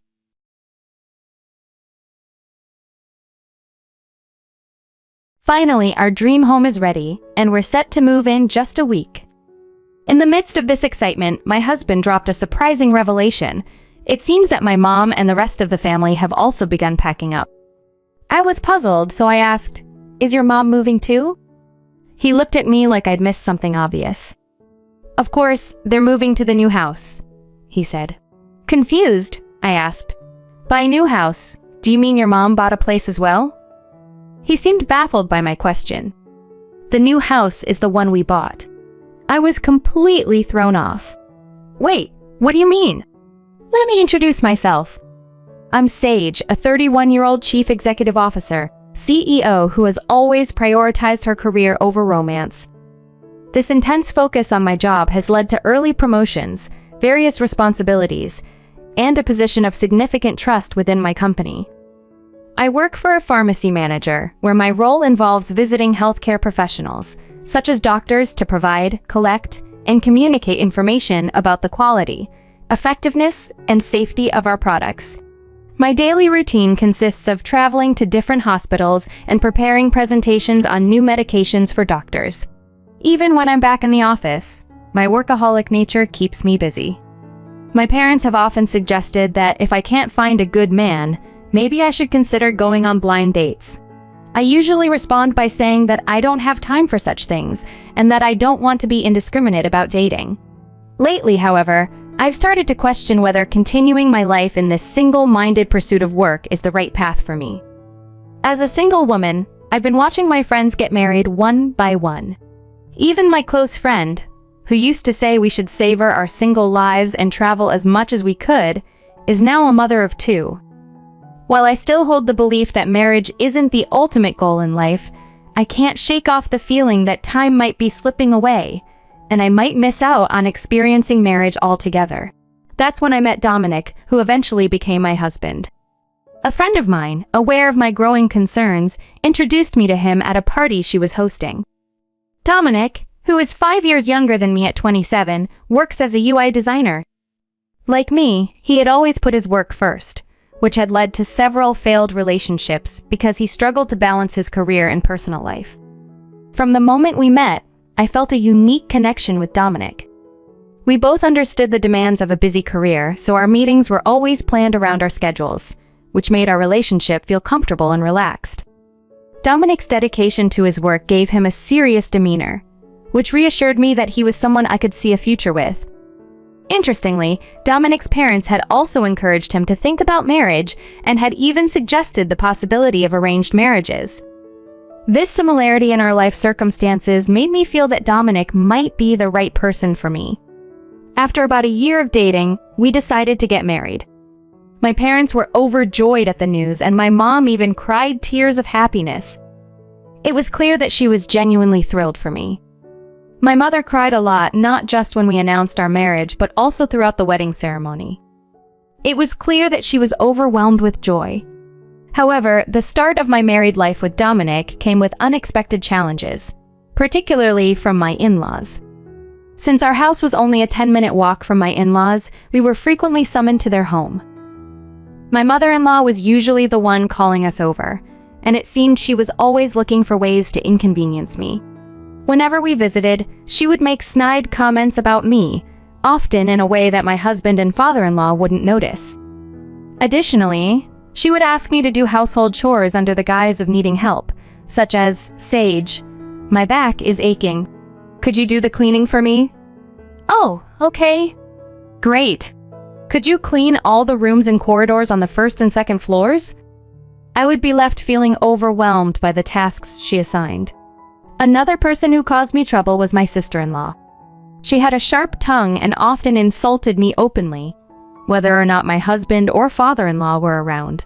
She would say things like, "Sage, you seem so plain and boring." Though my husband and father-in-law would scold her for her rude behavior, she would simply ignore them and continue with her demands. For instance, she would command, "I want something sweet. Sage, go buy it. And while you're at it, get some ingredients for dinner too." Even though I questioned why I had to do all these things, I initially chose not to confront my in-laws, hoping to avoid conflict. Unfortunately, this only seemed to encourage my mother-in-law and sister-in-law to be even more demanding and harassing. As the frequent visits to my in-laws became increasingly exhausting, I began to tell Dominic that I didn't want to go anymore. When I voiced my frustration, Dominic said, "Well, Dominic told me that he wouldn't force me to visit my in-laws, but he also made it clear that he was disappointed. He said, 'They're my family, so please try to get along with them.' I felt that if my mother-in-law and sister-in-law had been more considerate and kind, it might have been easier for me to get along with them. Since Dominic didn't insist that I visit them, I managed to avoid going to my in-laws' house for a while. However, I couldn't refuse invitations during Christmas and Thanksgiving, which meant I had to go then. Whenever I did visit, it felt like my mother-in-law and sister-in-law treated me like a new toy just for their amusement. I would remind myself that I only had to endure these visits once or twice a year, and I'd get through them as best as I could. If it weren't for the difficulties with my in-laws, my married life with Dominic would have been almost perfect. He understood how much I loved my job and allowed me to work overtime whenever I wanted. We also shared household chores, and I was genuinely thankful for his support. Dominic also supported my lifelong dream of building my own home. Building my dream house has been a goal of mine since childhood. Even though Dominic was supportive, I decided to finance the construction entirely with the money I saved myself. So, his support was more about understanding my situation rather than direct financial help. The funds for my dream home mostly came from part-time jobs I had during my student years. While I don't usually boast about it, I have a good salary now, which allowed me to save a significant amount each month. This steady saving is why I've accumulated enough funds for the project at this age. Finally, after saving up, I reached the amount needed for the house. I promptly contacted a construction company to start the process. I had done extensive research on floor plans and designs for a long time, so I was ready to move forward with my plans. I had carefully planned and conveyed my ideas about the new house. I suggested, "Dominic, since you're you, a designer job often requires you to work from home. I thought it would be great to make this space your office. It has plenty of natural light and a nice view outside. I think you'll find it relaxing." Dominic was thrilled with the idea. "That sounds fantastic. I'm really happy with this arrangement. Thank you." Since our dream house was quite far from my in-laws' home, I was hopeful that my mother-in-law and sister-in-law wouldn't be able to visit too often. I eagerly awaited the completion of the house and was excited about moving in. However, just a week before our move, Dominic made a surprising comment. "My parents have been packing up a lot too," he said. Confused, I asked, "What do you mean? Are your parents moving?" He replied, "Of course, they're moving to the new house." My heart sank. "Wait, you mean your parents bought a house too?" Dominic looked at me, puzzled. "The new house is ours. Why are you so confused?" I was taken aback. "Why are your parents moving into our house?" "I don't understand," Dominic explained. "Well, when I talked about our new house, they said they wanted to live there too." I was shocked. "Why did you make that decision on your own? I can't believe this. My dream was to build and live in my ideal home without interference. Why do I have to be disrupted by your parents?" Dominic seemed defensive. "They're my family. Is it really that bad?" I replied, "You may not realize it, but your mother and sister have been very difficult. I've been mistreated by them and I can't live with them." Despite my efforts to explain, Dominic didn't seem to understand. "Stop being so selfish," he said. "Selfish? My mom and sister said they were troubled by your attitude. They just want you to be a good wife. You're siding with them?" I was stunned. "You actually believe them? This is unbelievable. Don't listen to me, do you? You're older, but you act like a child," Dominic snapped. "I'm giving our new house to my parents. If you resist, we'll get a divorce." I was stunned. "What? Are you serious?" He nodded. "Yes, I'm serious. I'm going to visit my parents today. You should stay here alone and cool down. Reflect on your actions." With that, Dominic left to go to his parents' house. I felt my love for him drain away in an instant. After all, he was just like his mother, self-centered and immature. Maybe his behavior had always been this way, but I hadn't seen it clearly until now. The next day, Dominic came back home with a smug look on his face. "Have you reflected on your actions?" he asked. I was taken aback. "Reflect on what? Are you sure about this?" He handed me a stack of papers. "Here are the divorce papers. I've already filled out my part. Didn't I tell you I'm serious? If you're not repentant, we're getting a divorce. Think you can remarry at your age? Just stop being stubborn and listen. Even my parents said they'd forgive you." I was floored. "I understand." "Good girl," he said with a patronizing tone. "If you've learned your lesson, don't defy me again." It was shocking to see Dominic's true colors. Perhaps his arrogance and entitlement had been hidden until I acquired something valuable, like the new house. It was clear now that he only became more arrogant when things went well for him. I was relieved to discover this before we moved in together. I promptly filed the divorce papers and submitted them at the city hall. We were no longer husband and wife, and I no longer had to deal with his family.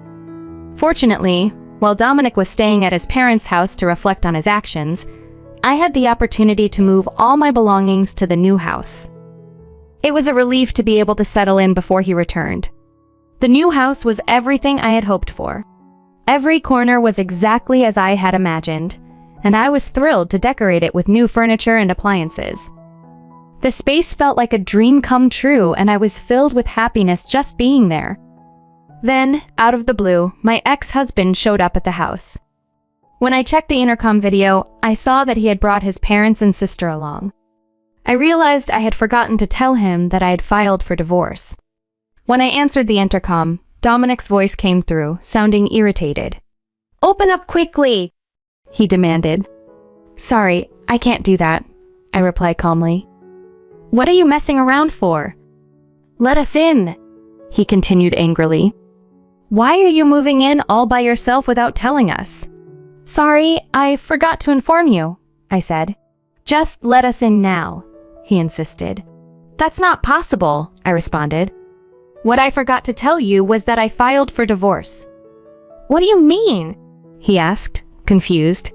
"It means I've already submitted the divorce papers you gave me," I explained. "We are no longer husband and wife, so I can't let you or your family into this house." You can't be serious, Dominic said. Hey, Dominic, what's this about a divorce? His mother chimed in. Didn't you both agree to live together? Even if you're divorced, isn't the house marital property? Why is the wife living here alone? That's right, his father added.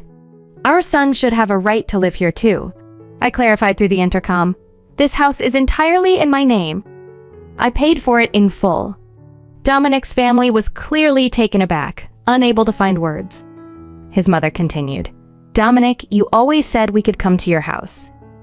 What's going on? That's the situation, I said firmly. Can you please leave now? Don't joke around with us, Dominic said. Why should we listen to you?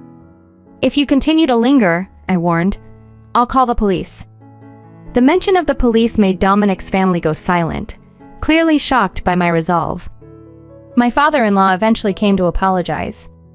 I'm really sorry, Sage, he said.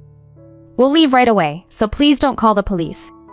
With that, he and the rest of his family got into their car and drove away. It turned out that Dominic and his family faced significant consequences. After learning about how his wife and daughter had mistreated me, my father-in-law was shocked and disbelieving. He decided to divorce his wife and sever ties with both his son and daughter. Meanwhile, the mother-in-law and sister-in-law, having mistakenly believed they would be moving into my new house, had already sold their own home. Left without a place to stay, they had no choice but to rely on Dominic, who now supports them. Unfortunately for him, they blame him for their predicament, accusing him of causing their problems. I can't help but feel a sense of justice in their situation. They are now stuck in a cycle of shifting blame and dealing with financial difficulties, and it feels like a fitting consequence for their behavior. On the other hand, I am enjoying a peaceful and comfortable life in my new home. I frequently invite my parents and friends over, and we have a wonderful time together. While I still hope to find love again someday, having my own place has given me the chance to be more cautious in choosing a partner. I'm determined not to make the same mistake again and to find someone who truly respects and values me.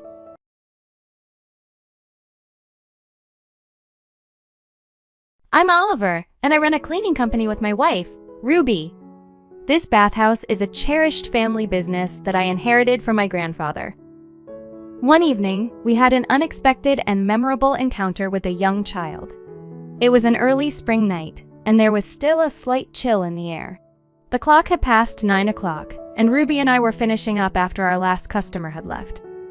I had assigned Ruby to clean the inside of the bathhouse while I went outside to take care of the entrance.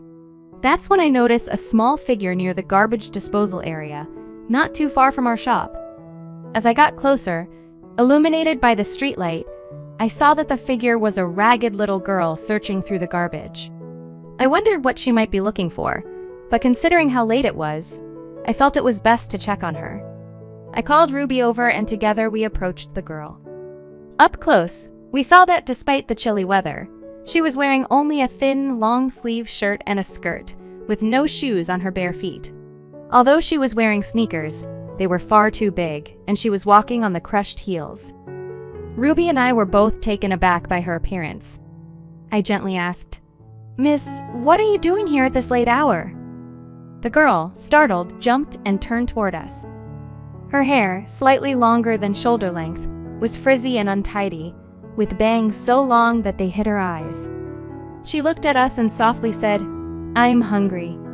Trying to comfort her and not scare her further, I said, "You're hungry? It's very late, but why don't you come to our place? We can call your mom or dad to come and get you. Do you know your home phone number?" The girl shook her head vigorously, clearly frightened. I understood that coming to a stranger's house might be too intimidating for her. "I see," I said. "It's scary to go with someone you don't know. How about we stay here together for a while, and I'll try to call someone from your home for you." At that moment, I realized she might have misunderstood us. We just wanted to help, but her fear was evident. We were strangers to the girl, and it was late at night when we first spoke to her. But then the girl said something that made our hearts sink. "My mom hasn't come back for about 5 days, she told us. I'm waiting for her to return, but I'm so hungry." As soon as I heard those words, I felt a deep concern that this might be a case of neglect or abuse. I thought it might be best to call the police to ensure her safety. "Can you wait a little while I call the police?" I asked. But the girl's face turned wary as soon as I mentioned the police. "No, Mom said the police are bad." "I don't like the police," she said, clearly frightened. Her fear made me worry that she might run away if we called the authorities. Just then, a loud gurgling noise came from her stomach, emphasizing her hunger. "In the midst of this," Ruby asked gently, "how long has it been since you've eaten?" "Are you very hungry?" the girl replied. "I haven't eaten anything since this morning." Her words left both Ruby and me at a loss. A child who had not eaten all day, rummaging through the trash at night while dressed in thin clothes, could such a heartbreaking situation be real? Ruby then surprised me with her next words. "Would you like to come to our home?" I was taken aback. Taking a stranger's child home without contacting the police could lead to complications. I wondered if Ruby understood my concerns. She looked at me and said, "I know what you're thinking. As adults, it's right to call the police. But I can't ignore a child who's shivering from the cold and hungry right in front of me." Hearing Ruby's compassionate words, I made up my mind. We could contact the police the next day, but for now, the priority was to make sure the child was safe, warm, and fed. With a reassuring smile, I extended my hand to the girl and said, "It's okay. Come to our place." For a moment, the girl hesitated, but after a short pause, she took my hand. Ruby gently held the girl's other hand. So, hand in hand, the three of us, Ruby, Ava, and I, made our way back to the bathhouse. We learned that the girl's name was Ava. Once we were inside, Ruby took Ava into the bath, while I set to work preparing some clothes for her. Ava's own clothes were dirty and in poor condition, so they wouldn't be usable. I picked out some items from Ruby's wardrobe, a pair of drawstring pants, a shirt, and a jacket. The drawstring pants could be tightened to fit her better. I quickly headed to the store manager's to buy some small women's underwear and a toothbrush. By the time I returned, Ruby and Ava had finished their bath and were coming out. Although the clothes were a bit large for Ava, at least she was able to put them on. The bath had made her look more like a child again. Her pale face was now brighter, and her hair, washed and dried, was much smoother. However, her bangs were still too long to be properly styled, so Ruby secured them with a pin. Despite being partially hidden by her bangs, Ava's face was quite lovely. I asked her, "Are you feeling warm now?" Ava nodded enthusiastically, her excitement evident. "It was like a big pool, so warm." "I've never been in a bath like that before," she said with a bright smile. Seeing her so cheerful and animated was a huge relief. Earlier, when she was rummaging through the garbage with a blank expression, it was hard to imagine her in such high spirits. While Ruby and I were getting Ava settled, Ruby prepared a meal for us. Our bathhouse is right next to our home, so after Ava's hair was dried, we moved next door to the house. Ruby had prepared a warm pot of food for dinner. When Ava saw the pot filled with vegetables, meatballs, and upon noodles, her eyes lit up with delight. "Can I really eat this?" she asked, her voice filled with wonder. I couldn't help but think how much better it would be if Ava could sleep in a warm bed. Ruby said quietly, tears welling up as she thought about the brave little girl left alone and hungry by a mother who had abandoned her. I, too, felt the sting of tears and struggled to keep them from showing, not wanting Ava to notice. The next day, Ruby and I took Ava to the police box. The look on her face as we said goodbye was etched in my memory, a mixture of loneliness and hope. Trying to hold back my own tears, I managed to smile and said, "Goodbye, Ava. I hope we see you again someday. The police will take good care of you from here, so you don't have to worry." Ava nodded, her expression a mix of relief and sadness. Finally, Ruby gave her a warm hug. As we left the police box, Ava waved at us with a brave smile, and it was incredibly hard to say goodbye after becoming so close in just one night. On the way home, Ruby was deeply concerned about Ava's future. We are a childless couple who had always dreamed of having 2 children. However, when we struggled with infertility and went to the hospital, we discovered Ruby had ovulation problems. We tried various treatments and medications for 10 years, but were never blessed with a child. After a decade, we decided to stop the treatments, though a part of us still clung to the hope of having a child. We chose to focus on cherishing our life together as a couple and moved forward, despite the pain of not having children.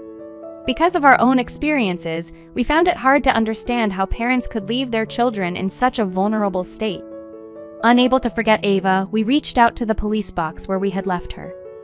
They informed us that Ava's mother had not been found and that Ava would be placed in a children's home.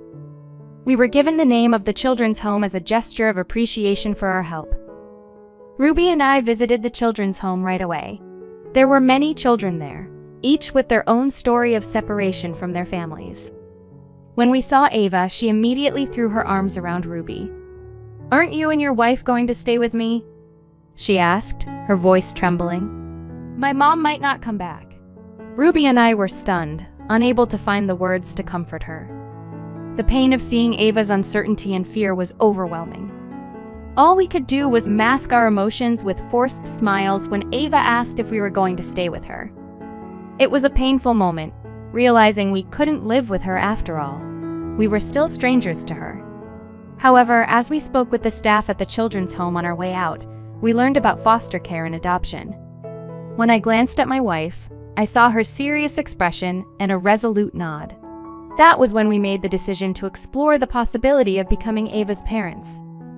We immediately began the process of learning about foster care and adoption, signing the necessary documents that day. For children like Ava, who had just arrived at the children's home, it was essential to get permission from the family court to proceed with adoption or foster care. Thankfully, we received that permission without any issues later on. We dove into training and seminars to prepare ourselves for adopting a child. The process was busy and demanding, but we remained focused on our goal. During this time, we made regular visits to see Ava, wanting to build a stronger bond with her. One day, we asked Ava how she would feel if we became her new family. Her eyes lit up and she replied with a bright smile, "I'd be so happy." Her response gave us the strength to keep pushing forward through the challenges we faced. Becoming parents through adoption meant we missed out on the typical experiences of pregnancy and birth. We couldn't go through the same trials as biological parents, but we were determined to create a loving home for Ava. Our goal was to bring more of her smiles into our lives, and we worked tirelessly to make that happen. Then one day, we received a distressing call from the children's home.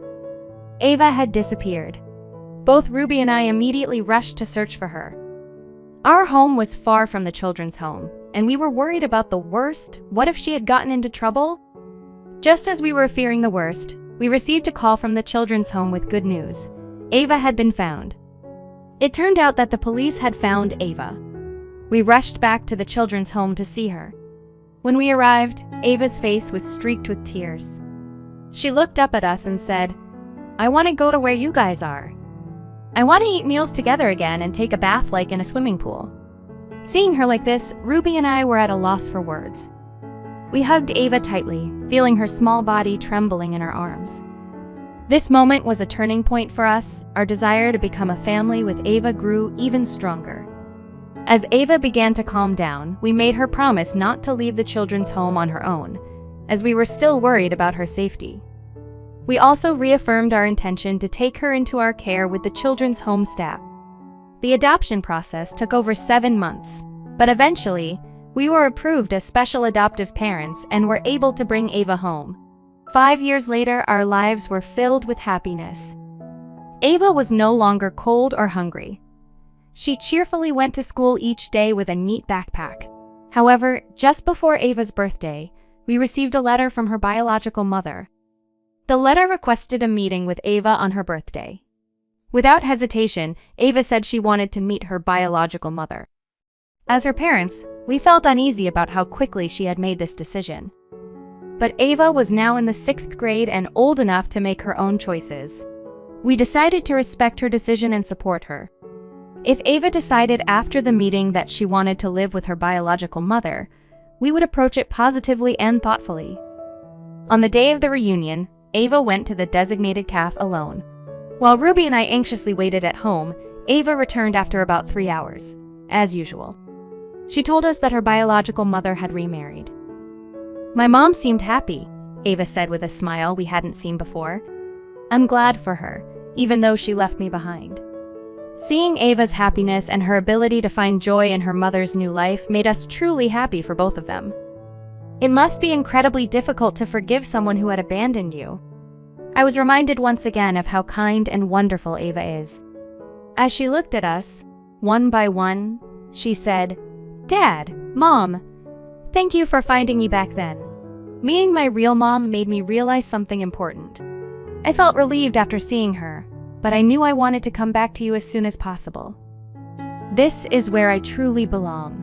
Ava's words filled us with pride and relief. Her determination to stay with us and her clear sense of where she belongs reassured us that our family was where it should be. To celebrate Ava's birthday, the three of us decided to go out and buy a special cake.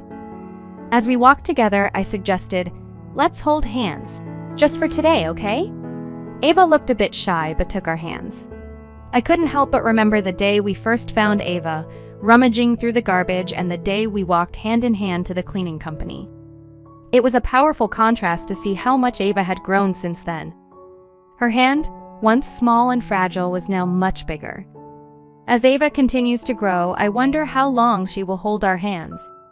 Regardless of how much she changes or how old she gets, she will always be our precious daughter.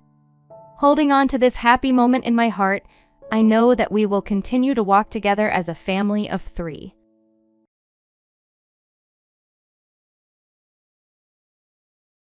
An unexpected visit turned our ordinary day into a whirlwind when a man, claiming to be the executive chef of a high-end steakhouse, appeared at our front door.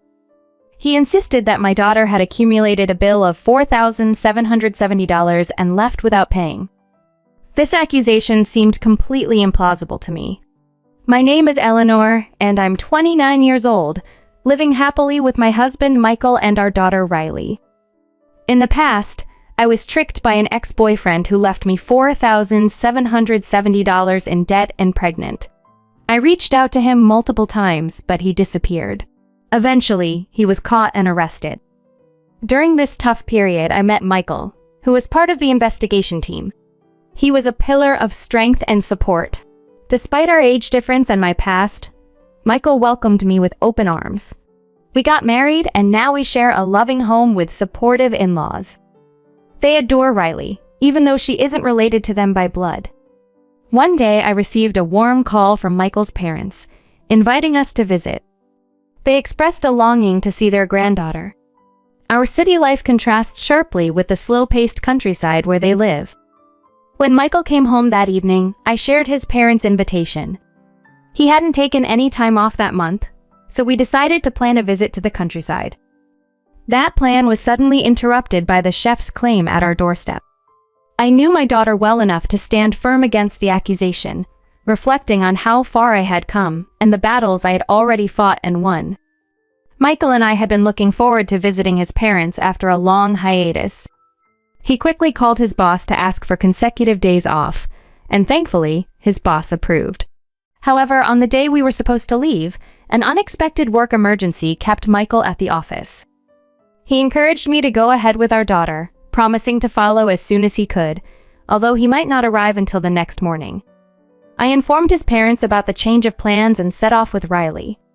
Upon our arrival, Michael's parents welcomed us warmly, creating a cozy atmosphere that made us feel right at home. They were clearly excited for Michael's arrival, eagerly anticipating the moment when our family would be complete again. The next day, while the in-laws were out at the barn, I stayed at the house, enjoying a quiet morning. Suddenly, the doorbell rang. It was too early for Michael to have arrived, so I assumed it was a neighbor. "I'm coming," I called out as I hurried to the door. Opening it, I was confronted by a man in his 70s with a stern expression. "I own a local steakhouse, and your daughter dined and dashed at my place. You owe me $4,770, he declared abruptly. I was stunned, my mind racing as he continued to explain. According to him, a young girl had entered his steakhouse the previous night. Despite being cautioned that it was too expensive for her, she had proceeded to rack up a $4,770 bill and left without paying. He was adamant that as her parent, I was responsible for settling her debt. Trying to maintain composure, I asked for his name. "It's Mason," he replied sharply, pressing for immediate payment. I suggested checking with my in-laws to see if they recognized him or could shed some light on the situation. Mason was visibly annoyed by my response. "Shouldn't you be more concerned about paying first?" he retorted. "Yes, but I need to verify your claim," I replied, hoping to resolve the misunderstanding calmly and find out whether there had been some mistake about my daughter's involvement. "Could you please wait a second?" I urged the stern-looking man on my doorstep. As he impatiently tapped his foot, I hurriedly called my in-laws to verify his claim. They quickly cleared up a shocking detail that I tried not to reveal on my face. "I can't pay you," I said firmly after hanging up. "What do you mean you can't pay? Don't you care if my business suffers? If you don't settle this bill, I'm calling the police," he threatened. Just as he pulled out his phone, a police officer coincidentally walked by. Mason, the steakhouse owner, wasted no time drawing him into our dispute. The officer looked at me with a stern expression. "May I have a word with you? Your daughter is suspected of dining and dashing. If you don't resolve this, we'll have to take further action." "There must be some misunderstanding. My daughter wouldn't do something like this," I replied, feeling the weight of the officer's unwavering gaze. Mason, seeing my distress, softened a little. "Look, I'm not heartless. We're neighbors after all. If you can pay, I'll consider the matter settled." "Mason, are you sure?" I asked, incredulous. "It doesn't really bother me. She's young, and I knew she couldn't pay. Isn't it an honor that she chose to eat at my restaurant?" He chuckled, looking rather pleased with himself. The police officer, now less stern, offered, "Mason's willing to resolve this without pressing charges. Why not just pay the $4,770 for the meal? It'll save your daughter from legal trouble." However, I still refused. As I began to explain, Mason's face turned red with fury. "You're rejecting my generosity? Is this how you've raised your daughter? Don't test my patience. Please, calm down," I urged. "There's no need for this hostility. If we can discuss this calmly, I'm sure we can clear up any misunderstandings." The officer, now puzzled by my refusal, asked, "Why won't you settle this if it might lead to your daughter's arrest?" The truth was, my in-laws had just informed me that no one fitting my daughter's description had been seen at the steakhouse. I knew something was off about Mason's claim. Determined to protect my daughter and uncover the truth, I stood firm against the pressure, ready to unravel the mystery surrounding this bizarre accusation. As I attempted to object, the steakhouse owner burst into laughter. "Oh, sorry. You mean you don't have $4,770 right now? I forgot how forgetful we get as we age," he teased. He then suggested our restaurant accepts credit card payments. "If you trust me with your card, I can process the payment for you and return it right after." "How does that sound?" He gestured for me to retrieve my wallet. Refusing, I expressed my discomfort with handing over my credit card to someone else and proposed that I accompany him to make the payment myself. At this, his demeanor shifted drastically. He raised his fist and yelled, "Don't you trust me? I'm in the credit business.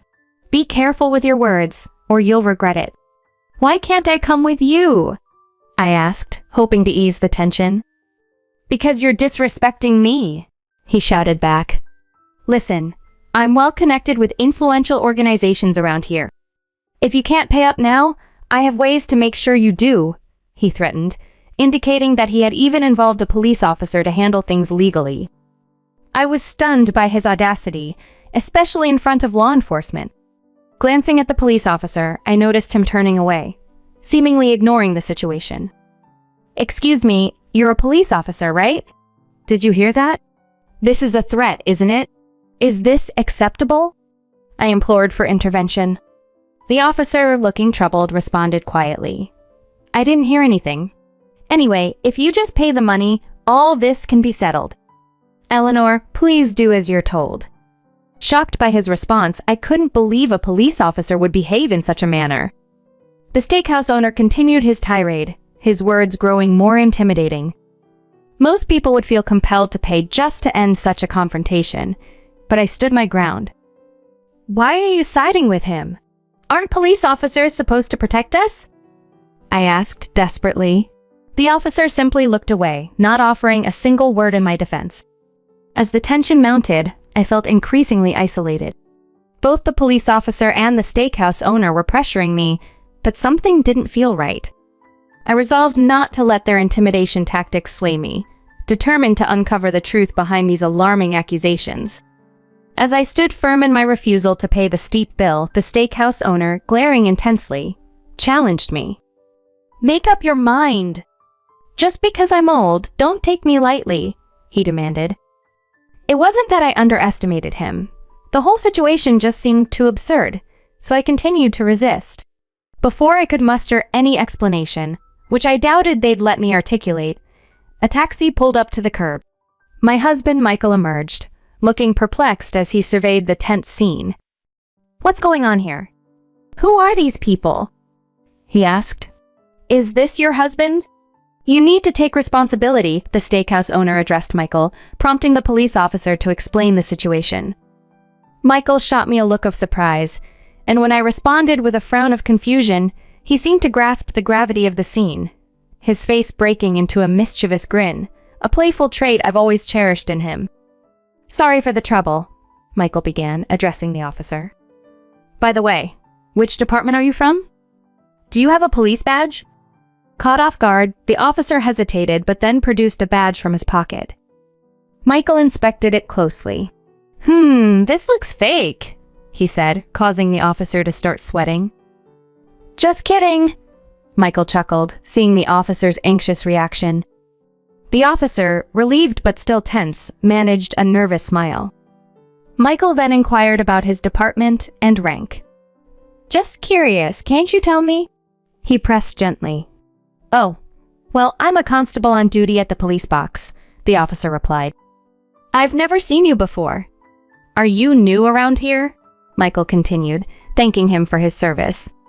Yes, I'm still quite new, the officer admitted.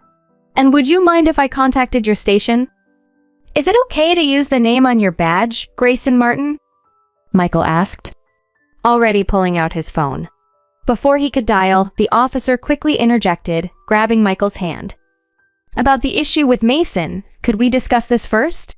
He pleaded, eager to resolve the escalating situation. Michael nodded, putting his phone away for the moment, ready to untangle the mess with a calm and calculated approach. The scene had turned into an unexpected confrontation, but with Michael's timely arrival, I felt a renewed sense of hope that we could clear up the misunderstanding and reveal the truth behind the allegations. As the steakhouse owner, Mason, and the police officer pressed for a resolution, my husband Michael calmly faced them. The air was thick with tension, and Mason, who had initially come on strong, now seemed overwhelmed by Michael's composed demeanor. You're the husband, right? Take responsibility, Mason insisted, his earlier fierceness fading into a mix of frustration and desperation. Yes, but I don't know. He casually shrugged it off before adding, Oh, one last thing, can you tell me your gun's serial number? The question caught the officer off guard. Why? That's not something I can easily disclose. Doesn't knowing the number mean anything will happen? Or did you forget that this is a common verification method? Michael challenged, his tone serious. The officer tilted his head, clearly thrown by Michael's persistence, while I watched, my suspicion growing. It was clear that something was off about these two. By the way, would you mind if I shared my thoughts on this dine and dash incident? Michael continued, fixing them both with a stern gaze that seemed to confuse them further. Let's conclude this, you're a fake cop, trying to scam us alongside this gentleman, aren't you? Michael's accusation was direct and forceful. The two men were visibly taken aback. Do you have any evidence? Show me proof that I'm lying, Mason demanded. At Michael's nod, I hurried to the back and returned with our youngest family member. Holding our 1-year-old daughter in my arms, I stepped forward, shielding her slightly behind Michael. My daughter is just 1 year old. She can't even walk, let alone dine and dash, I stated firmly. The revelation left Mason and the officer speechless, their mouths agape in shock. "No, that's a lie. Is that child really Arya Taylor?" Mason stammered. "Of course. I'm only 29 years old. If she wasn't my first, at what age do you suppose I would have had my first child?" I countered, watching as doubt crept into Mason's expression. Realizing their mistake, Mason glanced at the officer, who returned his look with a nod, perhaps realizing their plan had unraveled. "Oh, it seems that the dine and dasher was someone else." "My apologies," the officer quickly corrected, his tone shifting as both he and Mason prepared to leave, their scam thwarted and their composure broken by the simple truth revealed in our living room. Then Michael sprang into action, blocking their path to prevent them from escaping. I quickly stepped back to the entrance, watching the unfolding scene through a gap in the door. "Could you perhaps let me through?" the supposed officer pleaded. "No, we won't let you escape. You might be scammers. We can't allow it," Michael responded firmly. "Don't mess with me. I'm a police officer. If you don't let me through, I'll arrest you for obstructing an investigation," the man threatened, attempting to push past Michael. However, Michael deftly moved to block him again. "My apologies for not introducing myself earlier. I'm Michael, Chief Executive Officer," CEO Michael declared, pulling out his genuine, gleaming police badge, a stark contrast to the flimsy one the young officer had shown earlier. "What? Liar! I'm the real deal," the young man blustered. "Real or not, you've committed fraud, haven't you? It's a disgrace for a police officer. Do you understand what the investigation division does?" Michael countered. He quickly outlined the division's role in handling intelligent crimes like fraud, embezzlement, counterfeit money, election violations, financial crimes, defamation, and high-tech crimes, precisely the type of crimes the young man was involved in. With that, Michael swiftly handcuffed the two, who were too stunned to resist the sudden turn of events. Once secured, Michael pulled out his phone. "I've apprehended fraudsters on the spot. This is outside my jurisdiction, so please send officers from the designated area here immediately." Hearing Michael's authoritative call, the faces of the two scammers turned ashen. "Please forgive us. We were just desperate for money. It's our first offense. Please let us go," they pleaded. Just then, my in-laws arrived with additional police support. "Are you okay?" "Sorry we're late. This guy couldn't explain things properly," they said, relieved to find us safe. "What a relief you're here too," my mother-in-law exclaimed, pulling me and our daughter into a warm hug, grateful that the ordeal was finally over. The entire ordeal had me on edge, but as the two men were loaded into the police car, I could finally let go of the tension and breathe a sigh of relief. Initially, I suspected only the older man, Mason, was involved in the fraud. When I reached out to my in-laws to inquire if they knew someone by that name, they couldn't place him. Given that they have lived in our community for years and know practically everyone, it was clear Mason didn't belong here. Moreover, it was absurd to think my 1-year-old daughter could have been involved in any dine and dash incident. I hadn't explicitly asked my in-laws to call the police, but they had understood the gravity of the situation and made the decision on their own. As I awaited their arrival with law enforcement, every minute with the imposter police officer and Mason was fraught with anxiety. Yet deep down, I was determined to protect my daughter no matter what. The man posing as a police officer didn't sit right with me from the moment he appeared, and my suspicions only grew during our conversation. Luckily, Michael arrived in time, and through his keen questioning, it became evident that the officer was a fraud. I shuddered to think what might have happened had Michael not been there. Thankfully, the real police took over, and the case against the two fraudsters quickly escalated as more charges were piled on them. Michael shared the details with me later, his voice a mix of sadness and anger. It turned out that these scammers weren't part of any larger criminal organization, but their actions had gained national attention, their faces plastered across the news. Thanks to the swift action and thoughtfulness of Michael and my in-laws, I was able to stay at their home for an extra day to recover from the ordeal. News of Michael's heroic actions spread fast, and soon our neighbors, showing their support and relief, brought over an array of fancy dishes. The impromptu gathering evolved into a joyous celebration. Our daughter, oblivious to the earlier tensions, was thoroughly enjoying herself, not shedding a single tear that evening. As the party carried on, I found a quiet moment to watch my daughter, her innocent face a stark contrast to the day's complexities. In that moment, amidst the laughter and chatter, I savored the profound relief and happiness that had settled over me, grateful for the security and love of our family and community.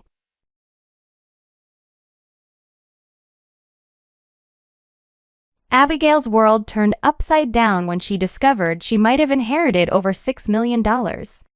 Her mother-in-law, lost in a daydream, excitedly talked about building a duplex with a kitchen from her dreams as if the money was already theirs to spend. Her husband, William, quit his job, planning to dive into a business venture using the inheritance Abigail supposedly received. Confused and frustrated, Abigail tried to correct them. She hadn't seen a penny of that inheritance yet. "Why are you making such big plans when I've repeatedly said the inheritance isn't in our hands yet?" Abigail questioned, bewildered by their actions and plans for trips to places like Hawaii, fueling the chaos with her in-laws' grand dreams. The situation made no sense to Abigail. The thought of her loved ones wanting to spend her mother's legacy however they wished, without her consent, filled her with a silent fury. This bizarre turn of events had its roots a few months back. Abigail, a dedicated college professor of 34, and William, her facilities manager husband of 36, had built a life together for 10 years, enriched by the arrival of their daughter, Isla. Life was a blend of work, family time, and caring for Isla, who brought endless joy into their lives. On a visit to her ailing mother in the hospital with Isla, a tender scene unfolded. Her mother, frail yet smiling, gently caressed Isla's hair, a moment of love amidst the stark hospital setting. A middle-aged man in glasses, who briefly interacted with Abigail, turned out to be more than just an acquaintance, hinting at matters of significance waiting to unfold. Abigail's mother, with eyes mirroring the depth of the sky, shared a smile that hid years of sacrifice and love. She had followed her heart across the globe, marrying a man who brought her to the U.S. to start a family in a land unfamiliar. Together, they faced the challenges of raising Abigail in a foreign culture, a testament to their resilience and love. Now, as her mother lay in a hospital bed, their past of joys and struggles came back to Abigail, reminding her of the strength inherited from her parents. This inheritance, however, was not just of love and memories, but seemingly also of a significant monetary legacy, sparking dreams and greed among Abigail's in-laws. Caught in the whirlwind of her family's sudden plans and expectations, Abigail found herself at a crossroads, reflecting on her values, her family's future, and the true meaning of inheritance. Growing up, I was blessed with parents who were a true team. Their unwavering support and the lessons my mother instilled in me from a young age are the bedrock of my career as a college professor today. My gratitude towards them knows no bounds, especially for the loving and comfortable life they provided. However, life took a turn when my father passed away, leaving my mother to face her twilight years with illness. She eventually had to hand over the family business to a relative and now spends her days in a hospital, a quiet observer of the world she once actively participated in. "Are you okay, Mom? Do you need anything?" I often ask during our visits. Her reply is always filled with warmth. "Just seeing you and Isla is more than enough for me." These exchanges and the precious moments Isla shares with her grandmother, talking about school and the books she's read, are bittersweet. Isla, at the delicate age of 10, is as bright and sincere as they come, making our relationship a source of pride and joy. Returning home from one such visit, William, my husband, inquires about his mother-in-law's well-being.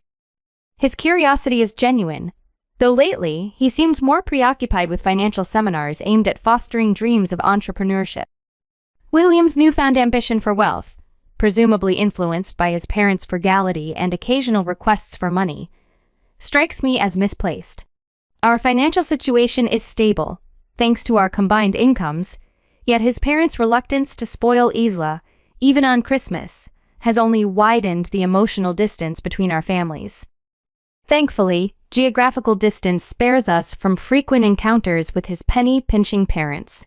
William compensates with his adeptness at managing our home, which keeps our life relatively peaceful and content. Surrounded by my mother, husband, and daughter, I cherish our simple yet fulfilling existence. This tranquility was shattered one day by a phone call from the hospital, bearing news of my mother's sudden decline. The stability of our lives seemed to hang in the balance as I grappled with this unexpected challenge, reminding me of the transient nature of comfort and the inevitable confrontations with reality we all must face. When the call came that my mother was critically ill, we hurried to the hospital, fearing the worst. Arriving to find her struggling for each breath was a moment etched in pain and disbelief. "Mom! Mom! Grandma!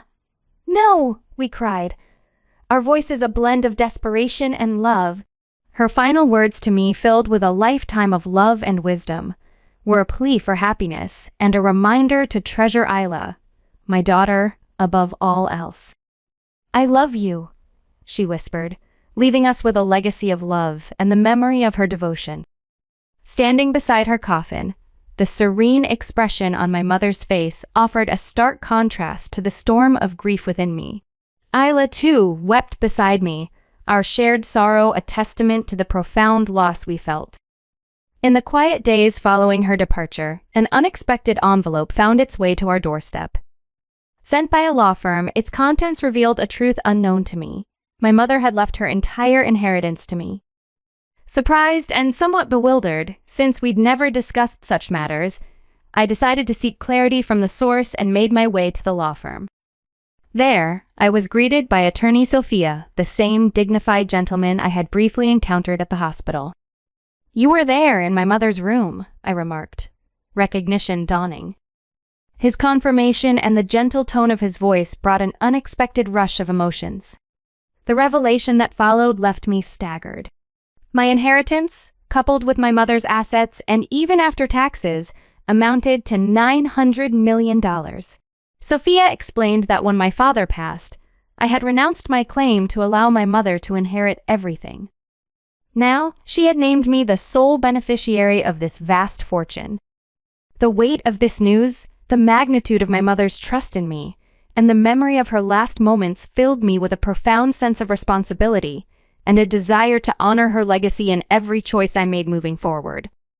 Growing up, I knew my parents were well off, but the magnitude of the inheritance they left behind was beyond my imagination.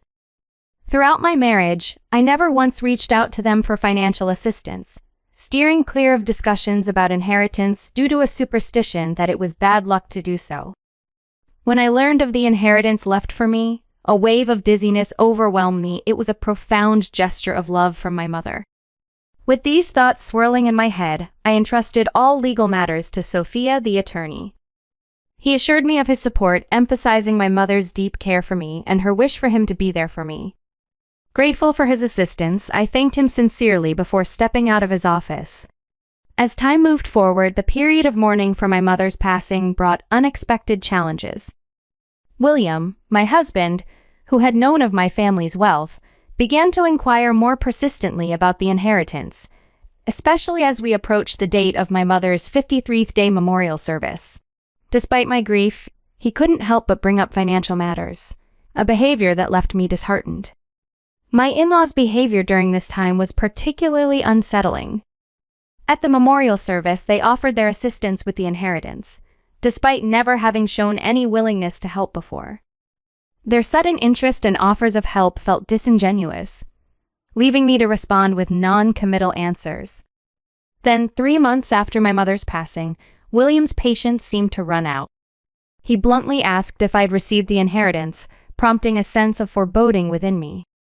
In response, I told a white lie, claiming the legal procedures were still ongoing. In truth, I had followed Sophia's advice and secured the inheritance in a safe deposit box, but admitting that didn't feel like the right choice at the moment.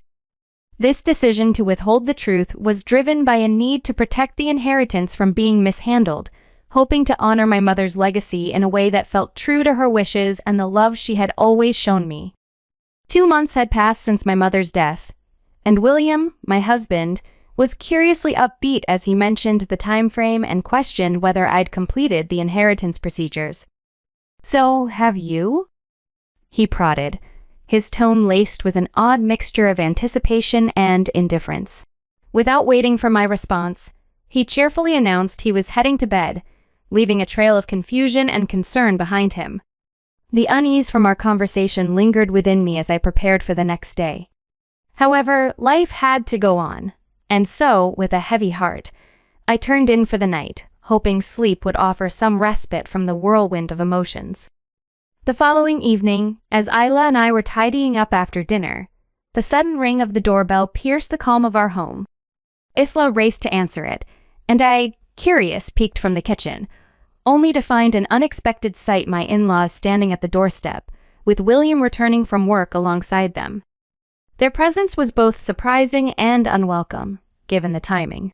"Why are you all here?" I asked, a mix of surprise and apprehension in my voice. William brushed off my concern, suggesting Isla retreat to her room, which she did, though not without casting a worried glance our way. My father-in-law, Sophia, couldn't contain his excitement as he declared there was a reason for celebration. He jovially retrieved a beer from the fridge, his actions brimming with a sense of occasion.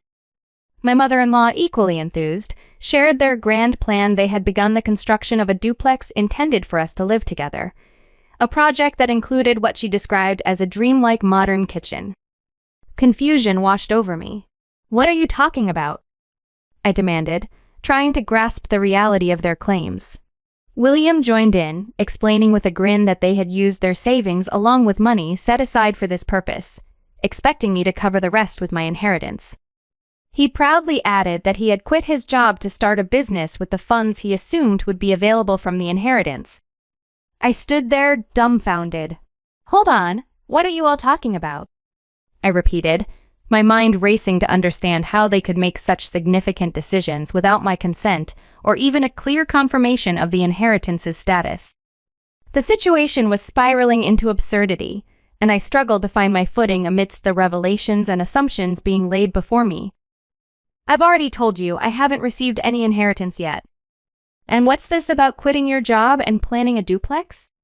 This doesn't make sense," I tried to explain, my confusion growing by the second. Ignoring my protests, the conversation spiraled into plans for a luxurious trip to Hawaii, as if the duplex and the business weren't enough. Amidst the escalating excitement, William, with a mocking laugh, accused me of being stingy.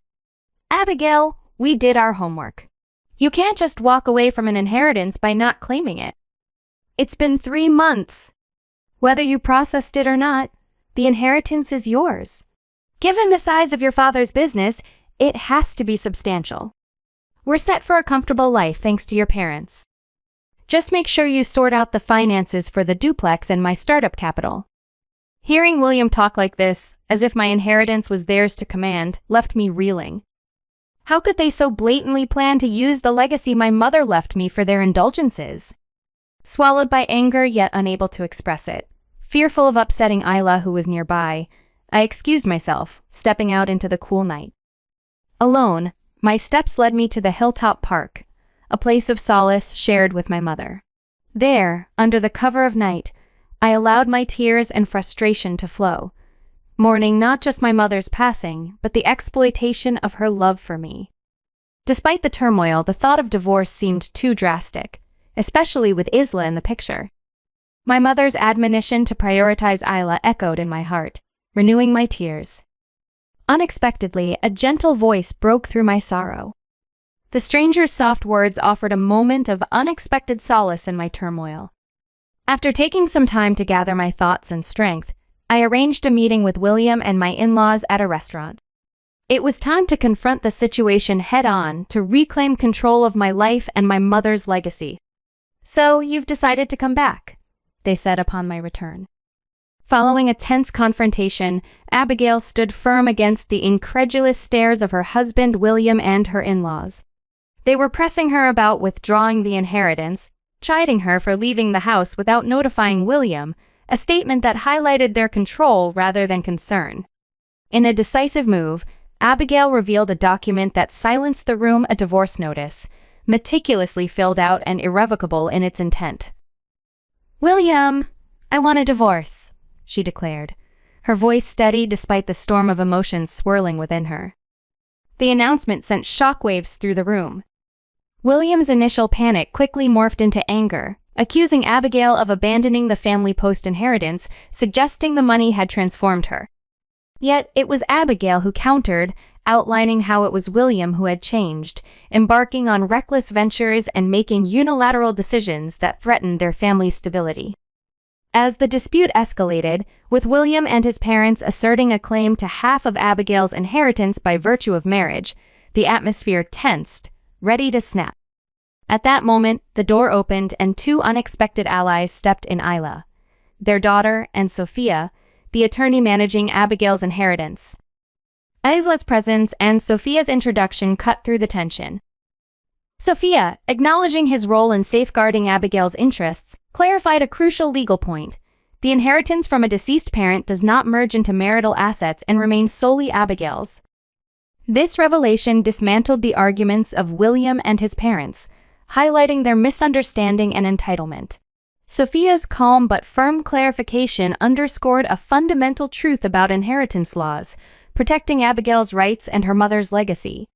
The unfolding scene, a blend of personal resolve and legal clarity, underscored a pivotal moment of assertion and protection, with Abigail standing her ground, backed by the unwavering support of her daughter and the expertise of her attorney. In a room charged with tension and disbelief, my announcement of seeking a divorce seemed to push everyone to their limits. "You must be joking. This can't be happening," they protested, clearly shaken by the turn of events. It dawned on me then they had genuinely believed that my inheritance would somehow become theirs to claim. This realization only solidified my decision to leave, a choice that William, with a desperate look in his eyes, refused to accept. "I won't let you go no matter what," he declared, disregarding the gravity of the situation. It was Isla who cut through the tension with her calm yet firm intervention. "Enough," she said, her voice resonating with maturity far beyond her years. She then laid bare the truth that had been gnawing at the heart of our family. Since the inheritance came into play, had anyone truly considered my feelings or well-being? All discussions had revolved around money, leaving no room for genuine familial bonds or consideration for Isla herself. "How can I see you as my family when all you do is chase after Grandma's legacy for your own gain? I'm with Mom on this," she declared, her decision clear. Her words were a catalyst for my own resolve. It was Isla's bravery in confronting the situation that spurred me to arrange this crucial meeting with Sophia, our attorney. Despite attempts by William and my in-laws to sway her with promises of happiness and thinly veiled attempts to minimize her role in this decision, Isla remained unwavering. "I'm staying with Mom. I cannot stand to be with you any longer," she stated, turning away, signaling the end of any debate. As I calmly reiterated our decision to leave, William's frustration boiled over. "I've done nothing wrong. You can't just divorce me and take everything. I'll fight this. I'll get a lawyer." "We'll see about the money," he blustered, revealing his true concerns were not about our family, but about the financial gains he perceived slipping through his fingers. In this moment of turmoil, the bond between Isla and me only strengthened, our resolve firm in the face of adversity. The path forward was clear, marked by our mutual decision to protect and prioritize our well-being over any material inheritance. "Let me handle this," Sophia said in a calm, reassuring tone, outlining the situation with precision. He explained that the core issue was the multitude of serious reasons why the marriage couldn't continue: William's impulsive decision to quit his job, his unauthorized use of our family savings, and the push to cohabit with my in-laws against our wishes. Isla's discomfort was palpable. She had even recorded conversations where my in-laws and William were clearly overstepping boundaries, eyeing my inheritance. This, Sophia pointed out, would serve as crucial evidence in our favor. Confronted with the reality of their actions, William's confidence waned, and my in-laws' faces lost their color. Following this confrontation, Isla and I made our exit, leaving behind the chaos for a new beginning. With Sophia's diligent legal support, my divorce from William was finalized a year later. Isla and I then moved into the home once filled with my mother's presence, seeking solace in its familiarity. Despite moving on, reminders of the past would occasionally surface. Letters from William, his unexplained appearances near Isla's school, each incident a stark reminder of the need to maintain our distance. We turned to Sophia once more, this time for a restraining order, seeking peace from the persistent intrusions. Meanwhile, rumors reached us that William and my in-laws had managed to build the duplex they'd planned, yet their victory was short-lived. Financial struggles forced them into manual labor, and the household was plagued by constant disputes, alienating them further within their community. Amid these echoes of turmoil, Isla and I found tranquility. One day, Isla expressed a desire to study abroad in the very country my mother had once called home. Embracing this new chapter, we decided to relocate overseas, utilizing a portion of my inheritance to fund our fresh start. This decision, I believe, would have made my mother proud. Now settled in a new country, Isla thrives in her school environment, and I've embraced my role as a college professor once more. Together, we cherish each peaceful day, hopeful for the continuity of this serenity, a testament to our resilience and the enduring bond between mother and